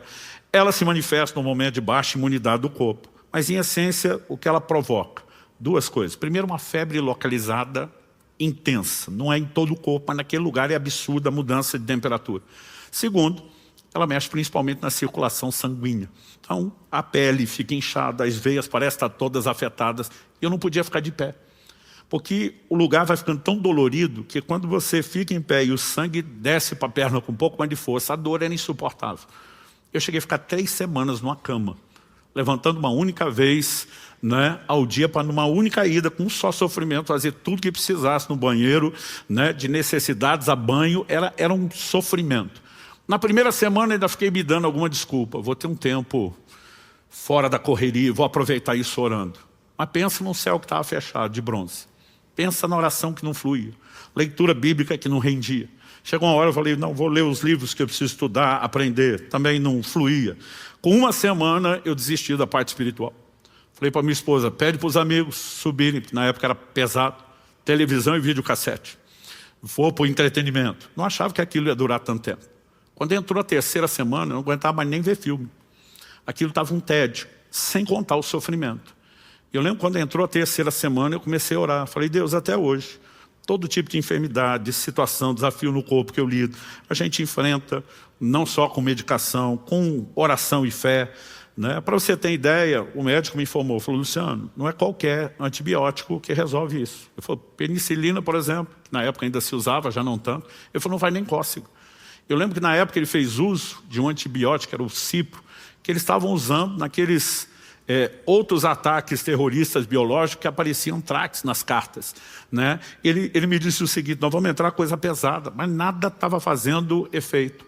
E eu estou ali desabafando com Deus, falei, não estou entendendo o que está acontecendo, não estou entendendo porque eu não resolvo isso nem com medicamento, muito menos coração e fé, que é a minha maior ferramenta, não estou entendendo por que a parte espiritual não flui, eu estava ali só me queixando com Deus. Tem hora que a gente não sabe, chama de oração ou choração, né? E eu estava naquele momento, o Espírito Santo falou comigo de uma maneira muito clara. Ele diz, você está sendo ferido por um ataque maligno, porque você mesmo deu brecha e lugar a isso. Eu levei um susto. Eu falei, eu dei brecha. Como é que eu não sei? O que é que eu fiz? E o Senhor falou para mim, você abriu uma porta, rompendo sua proteção pelo pecado da maledicência. Primeira coisa que eu pensei, então metade da cidade tinha que estar de cama.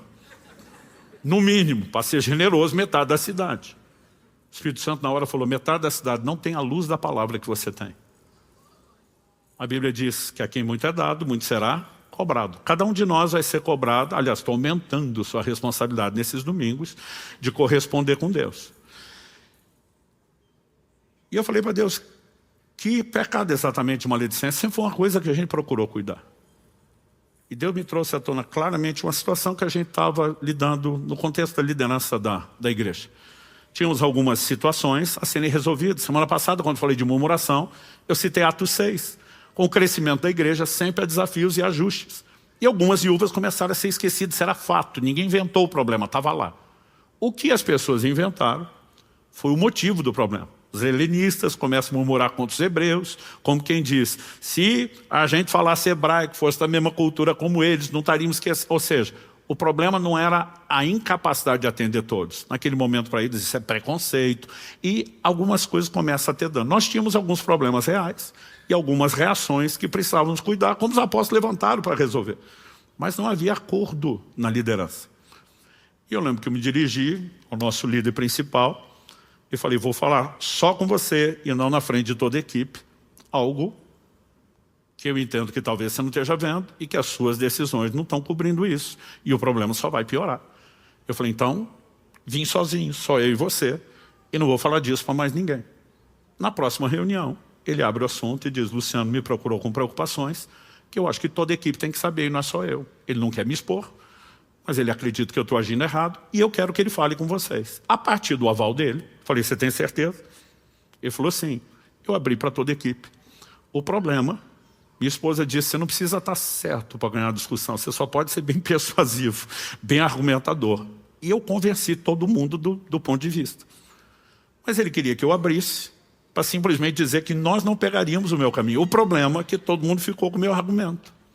Então, quando a reunião terminou, a gente continuava as reuniões extraoficiais, conversando entre a gente. Quando Deus falou que aquilo era maledicência, eu falei, pera. Eu falei só com ele, não falei na frente de todo mundo. Eu abri para os outros que ele mandou. E o que eu estou falando agora com os outros não é nada que ele não saiba. Deus me disse, tem dois tipos de maledicente, o falso e o honesto. Você é honesto. Mas ainda está cometendo a maledicência. O que precisava ser tratado na reunião foi, você continua fermentando todo mundo. E naquele momento, Deus me fez uma pergunta. E foi isso que me quebrou.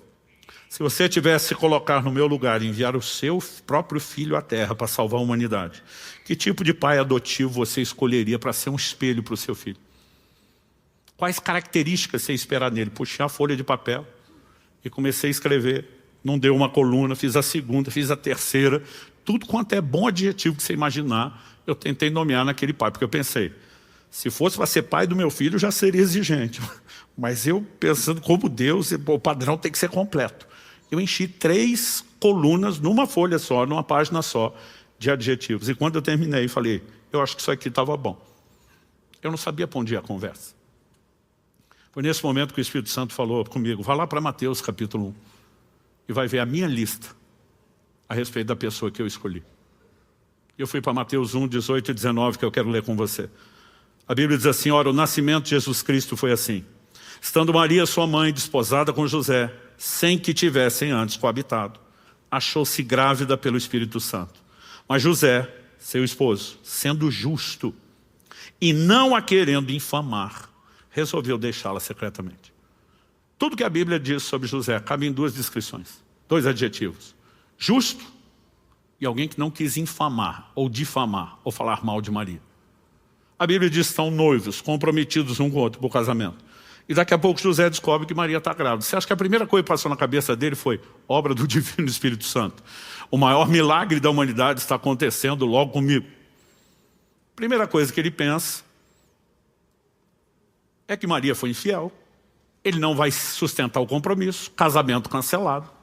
Mas se José abre a boca e expõe, essa mulher está grávida, não fui eu, de acordo com a lei de Moisés, Maria teria que ser apedrejada. Ele podia pensar, fez mal para mim, eu acabo com a sua vida, miserável. O que muitos fariam. Aliás, por menos do que isso, nós já fizemos coisas piores. Mas a Bíblia diz, porque ele era justo, caráter. Ele diz, eu não preciso difamá-la. É só não entrar nessa relação.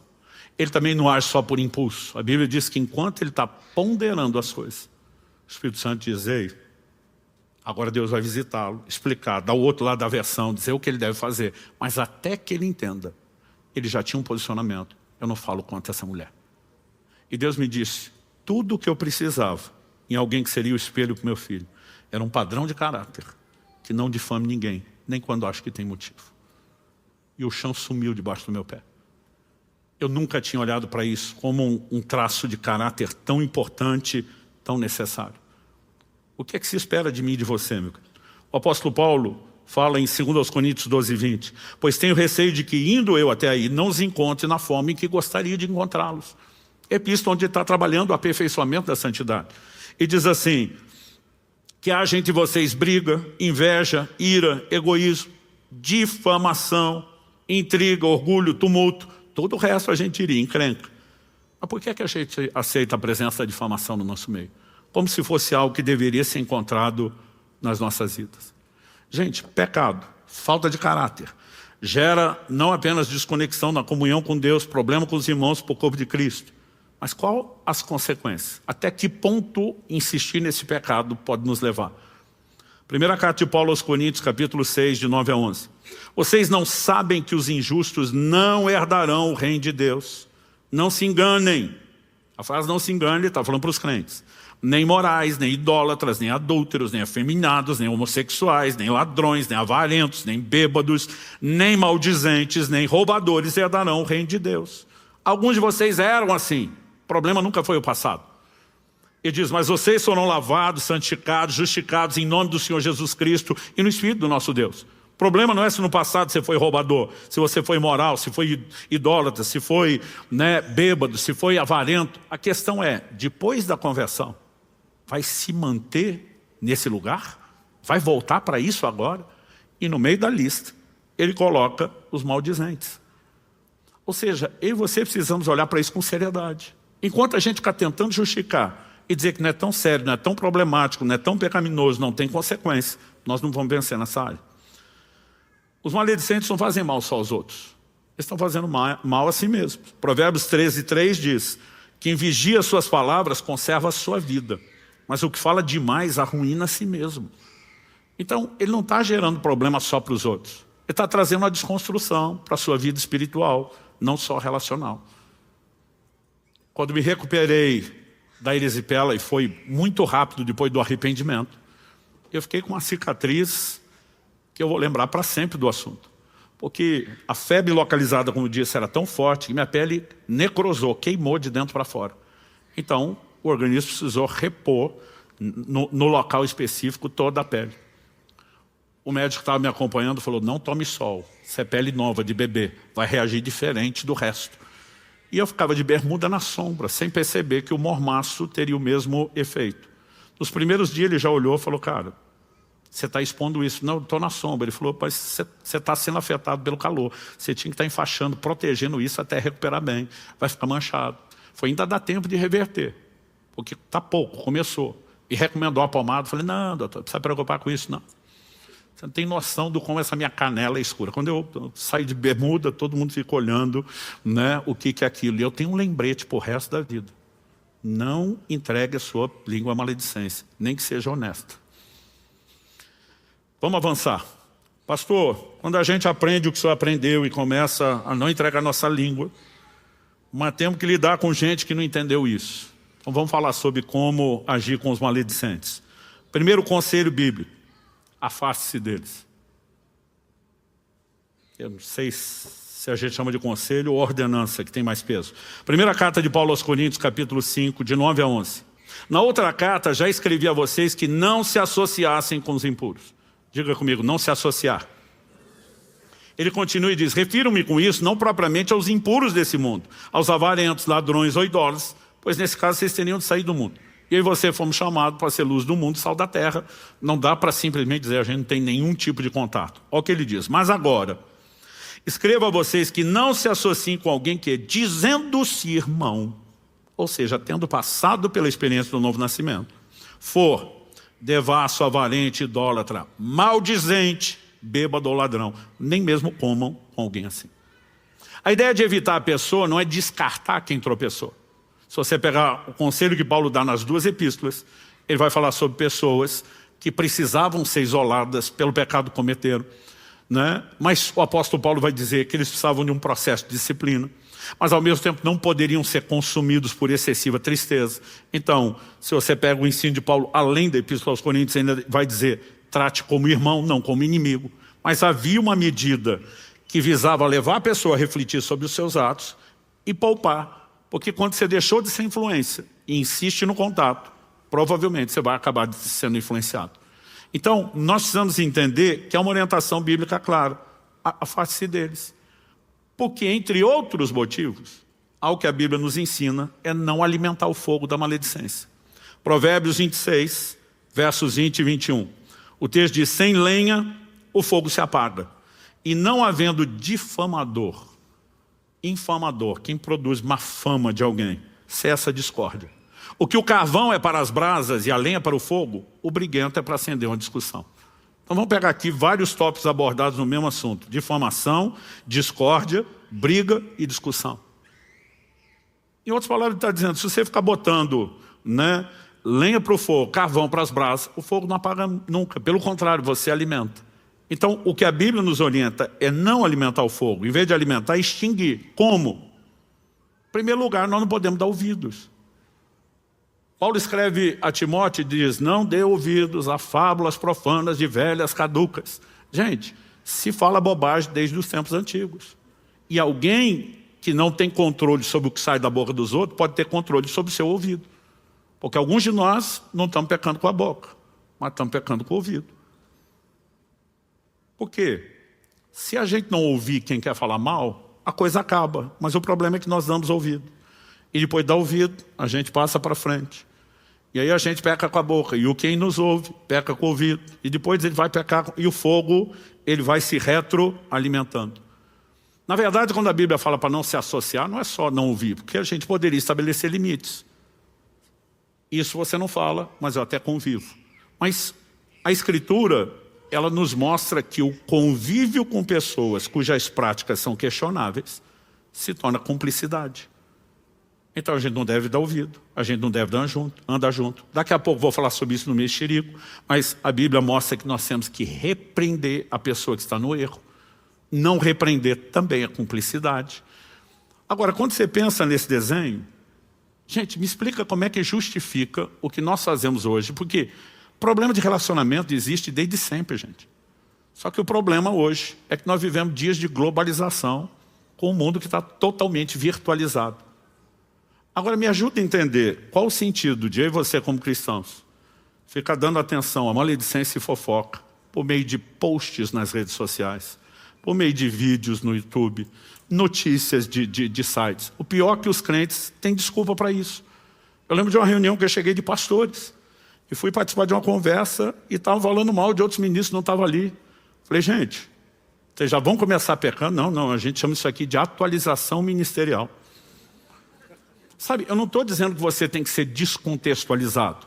Me parece que Jesus era bem contextualizado. Quando alguém foi comentar com ele, o senhor está sabendo do sangue daquelas pessoas que Pilatos matou, misturou com o sacrifício deles? Jesus estava a par. Ele diz, não pensem vocês que eles eram mais pecadores que os demais. Se vocês não se arrepender, vão perecer de igual modo. Jesus responde, e aqueles 18 sobre os quais desabou a torre de Siloé? Então parece que Jesus lia o jornal da época.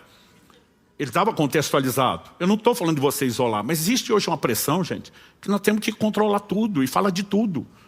Toda hora as pessoas me cobram. Está sabendo de fulano? Não vai se posicionar? Eu falei, gente, eu lá sou o xerife do universo, que tem que ficar agora vigiando a vida de todo mundo. E não é só vigiar, investigar. Porque como é que você se pronuncia sem ouvir todos os lados? Né? Então, assim, hoje existe uma tendência, uma pressão de que a gente tem que falar. E nós estamos cometendo um outro erro.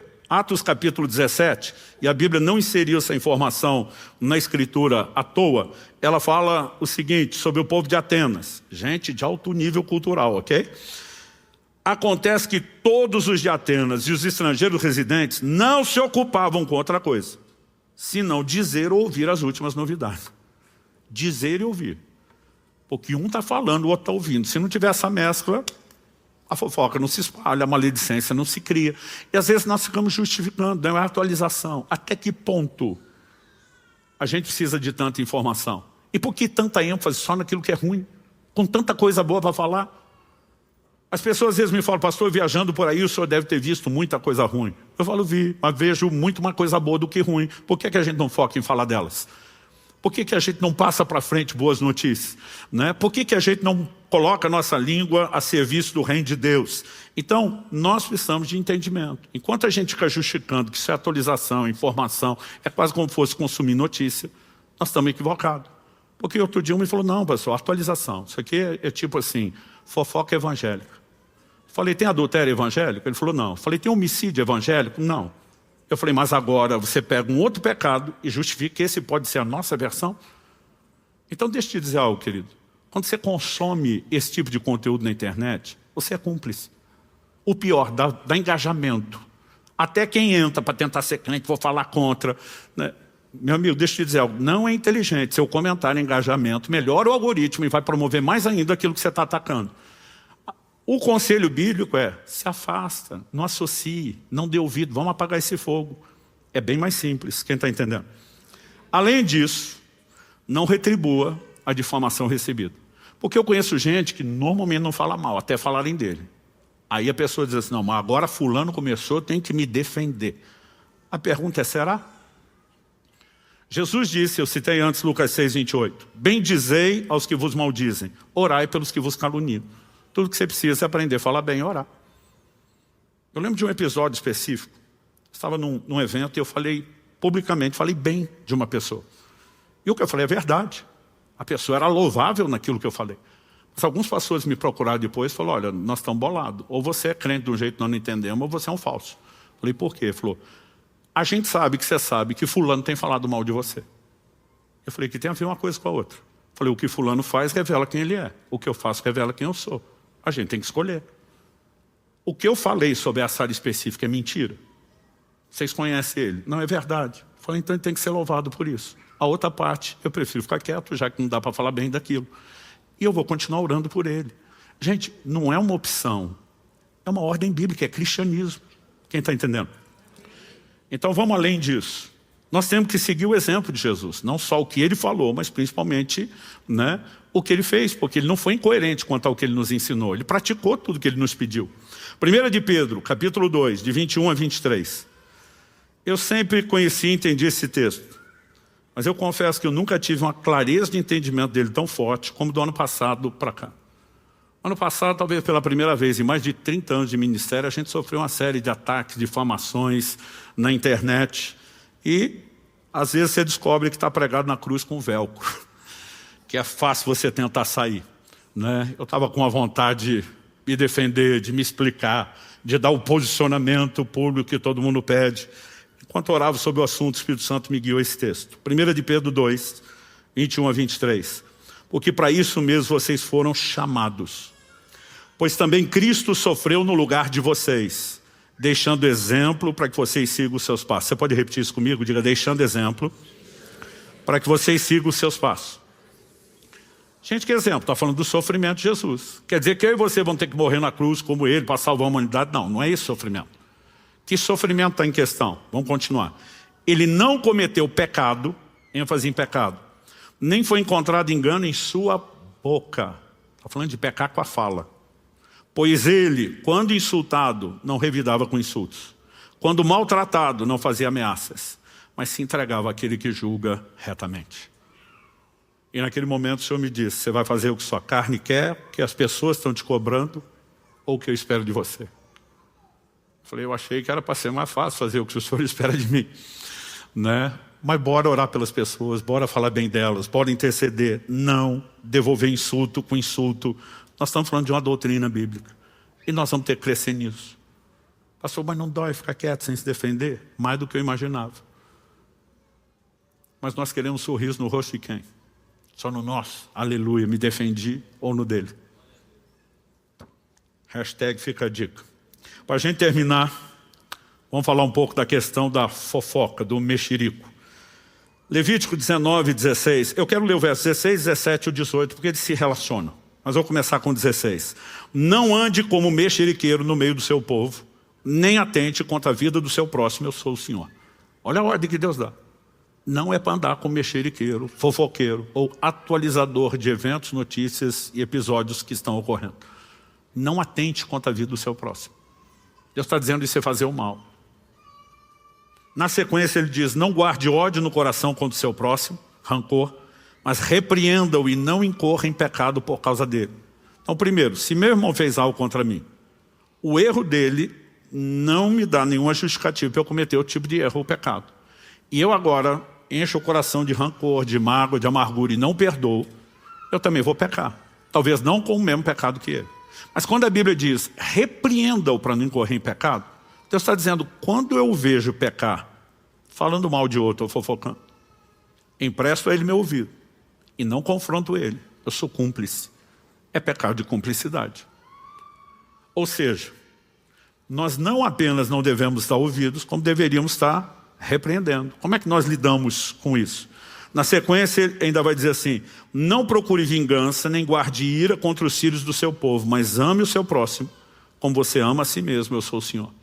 Deus está falando que todo esse contexto da maledicência do mexerico está relacionado a várias outras questões. A Bíblia vai falar aqui de discórdia, de problema com o próximo, de ira, né, de vingança. Gente, é muito difícil você encontrar alguém que está fria e neutramente só comunicando algo que aconteceu. Sempre tem sentimento envolvido. E às vezes eu não tenho um sentimento direto à pessoa de quem estou falando mal, mas às vezes o que ela representa. Então pessoas que têm problema com paternidade, com figura de autoridade, né? Elas muitas vezes estão repetindo e reproduzindo a dor, que mesmo que não seja direcionada a uma pessoa, é algo que não está resolvido dentro delas. Como eu disse, o exemplo da murmuração de semana passada de Atos 6. Temos um problema? Tem. Vamos apresentar o problema, resolver o problema é uma coisa. Agora, quando você começa só a se queixar, espalhar veneno, supondo exatamente qual é o motivo, já tem um sentimento ali dentro. E o problema não é só o que falamos. É que o que falamos, Jesus diz, a boca fala do que está cheio o coração. É o transbordar de algo que está errado lá de dentro. E é isso que tem que ser arrumado, né? Então, nós precisamos compreender algumas coisas. Eu falei que maledicência é uma falta de caráter, né? E quando a gente fala do mexerico, não é diferente. Provérbios 11, 13 diz, o mexeriqueiro revela os segredos, mas o fiel de espírito os encobre. A diferença entre o que é considerado fiel, portanto o outro é o oposto, é infiel. O mexeriqueiro, infiel, descobre. O fiel de espírito encobre. Encobre aqui dá o sentido de cobrir, proteger. Então nós não estamos falando, gente, de varrer algo para debaixo do pano. Porque há situações de erro que elas têm que ser tratadas. A pergunta é, tratada onde? Então, por exemplo, se determinada pessoa errou, eu posso repreender a pessoa. Não é contar para todo mundo que ela errou que vai ajudar a pessoa, que vai resolver o problema. E nem tampouco vai ajudar os outros. Existem certos níveis de competência. Então, por exemplo, o apóstolo Paulo escreve a Timóteo e diz, não aceite acusação contra presbítero. Presbítero é os pastores de governo do rebanho. A não ser com 2 ou 3 testemunhas. Então, se esses camaradas, ainda que numa posição de liderança, não estivessem agindo de forma errada, Tinha que ter espaço para o disque denúncia. Agora ele está dizendo, não é a palavra de um contra o outro. Tem 2, 3 testemunhas, é um fato.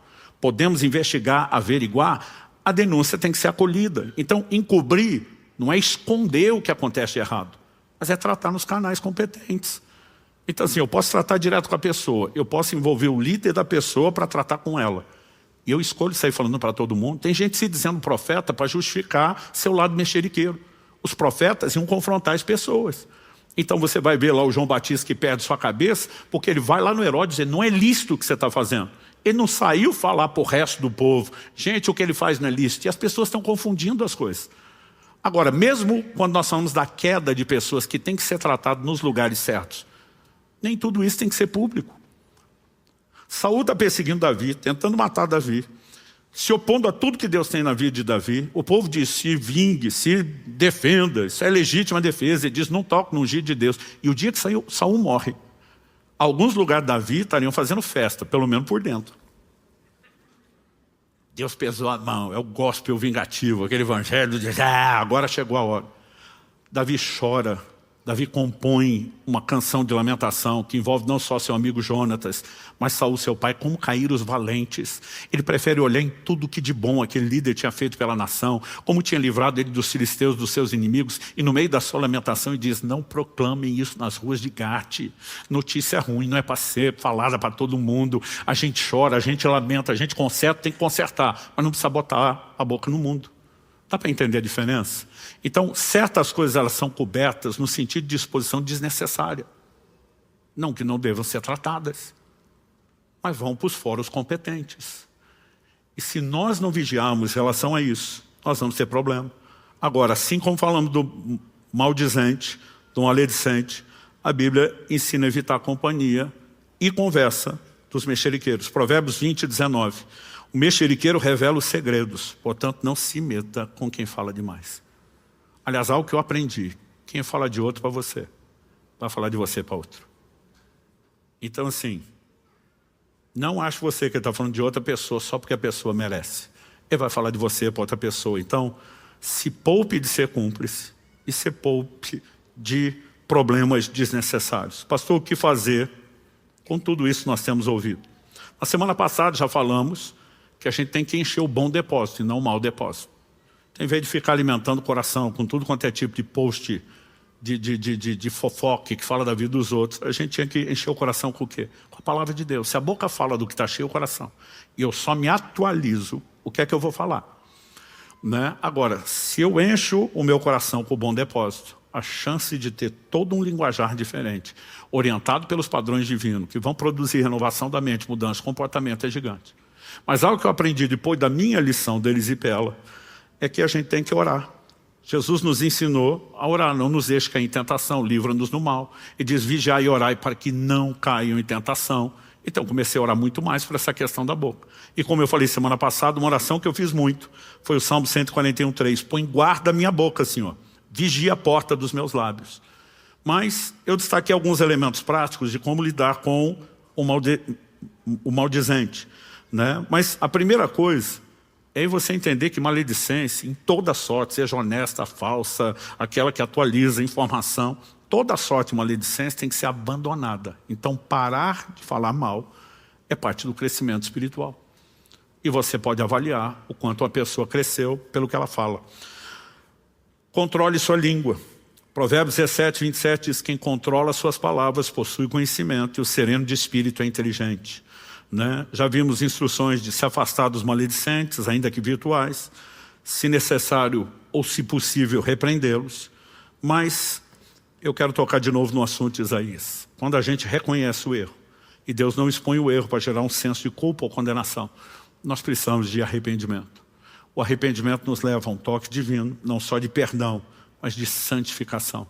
Porque o grande projeto de Deus é que nossa boca, em vez de fluir com maldição, ela seja algo que cumpra o propósito dele e que eu e você possamos usar nossos lábios sempre para abençoar. Não só bem dizer o Senhor, que é digno de honra e glória, mas aprender a se comportar como ele, abençoando e falando bem. O arrependimento, o reconhecimento, a própria instrução bíblica, ela é necessária. Sem ela, jamais perceberemos como estamos errando e nem a necessidade de conserto. Então, a minha oração é que essa série de mensagens te ajude a reavaliar para melhor. Não para desânimo, não para se condenar, mas para dizer, eu também preciso crescer. Como eu disse antes, a questão não é se eu e você estamos envolvidos com murmuração, né, com maledicência ou fofoca, é o quanto ainda estamos.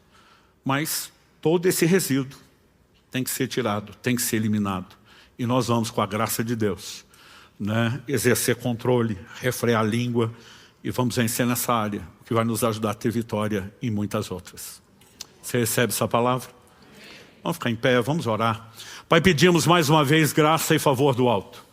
Não apenas que haja compreensão e entendimento espiritual da Tua palavra, indo muito além da capacidade, ó Deus, só de mera compreensão humana, racional, mais do que estímulo emocional. Nós oramos, ó Deus, por aquele nível de compreensão que nos permite não apenas nos examinarmos, mas expostos diante do espelho da Tua palavra, realmente nos enxergarmos para que possamos ser tratados e trabalhados. Nós oramos que aquilo que o Senhor começou continue.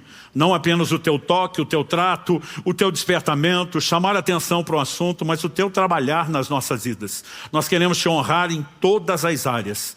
E Senhor, nós oramos, ajuda-nos. Manifesta em nós a Tua graça, porque queremos crescer para a salvação. Te honrando, Te exaltando, Te glorificando e nos posicionando de uma forma que não apenas o Senhor se agrade, mas que possamos de fato revelar quem o Senhor é para todos os que têm contato com cada um de nós. Eu quero abençoar os meus irmãos, declarar e profetizar que haverá crescimento e vitória nessas áreas, em nome de Jesus e para a glória de Deus. Amém.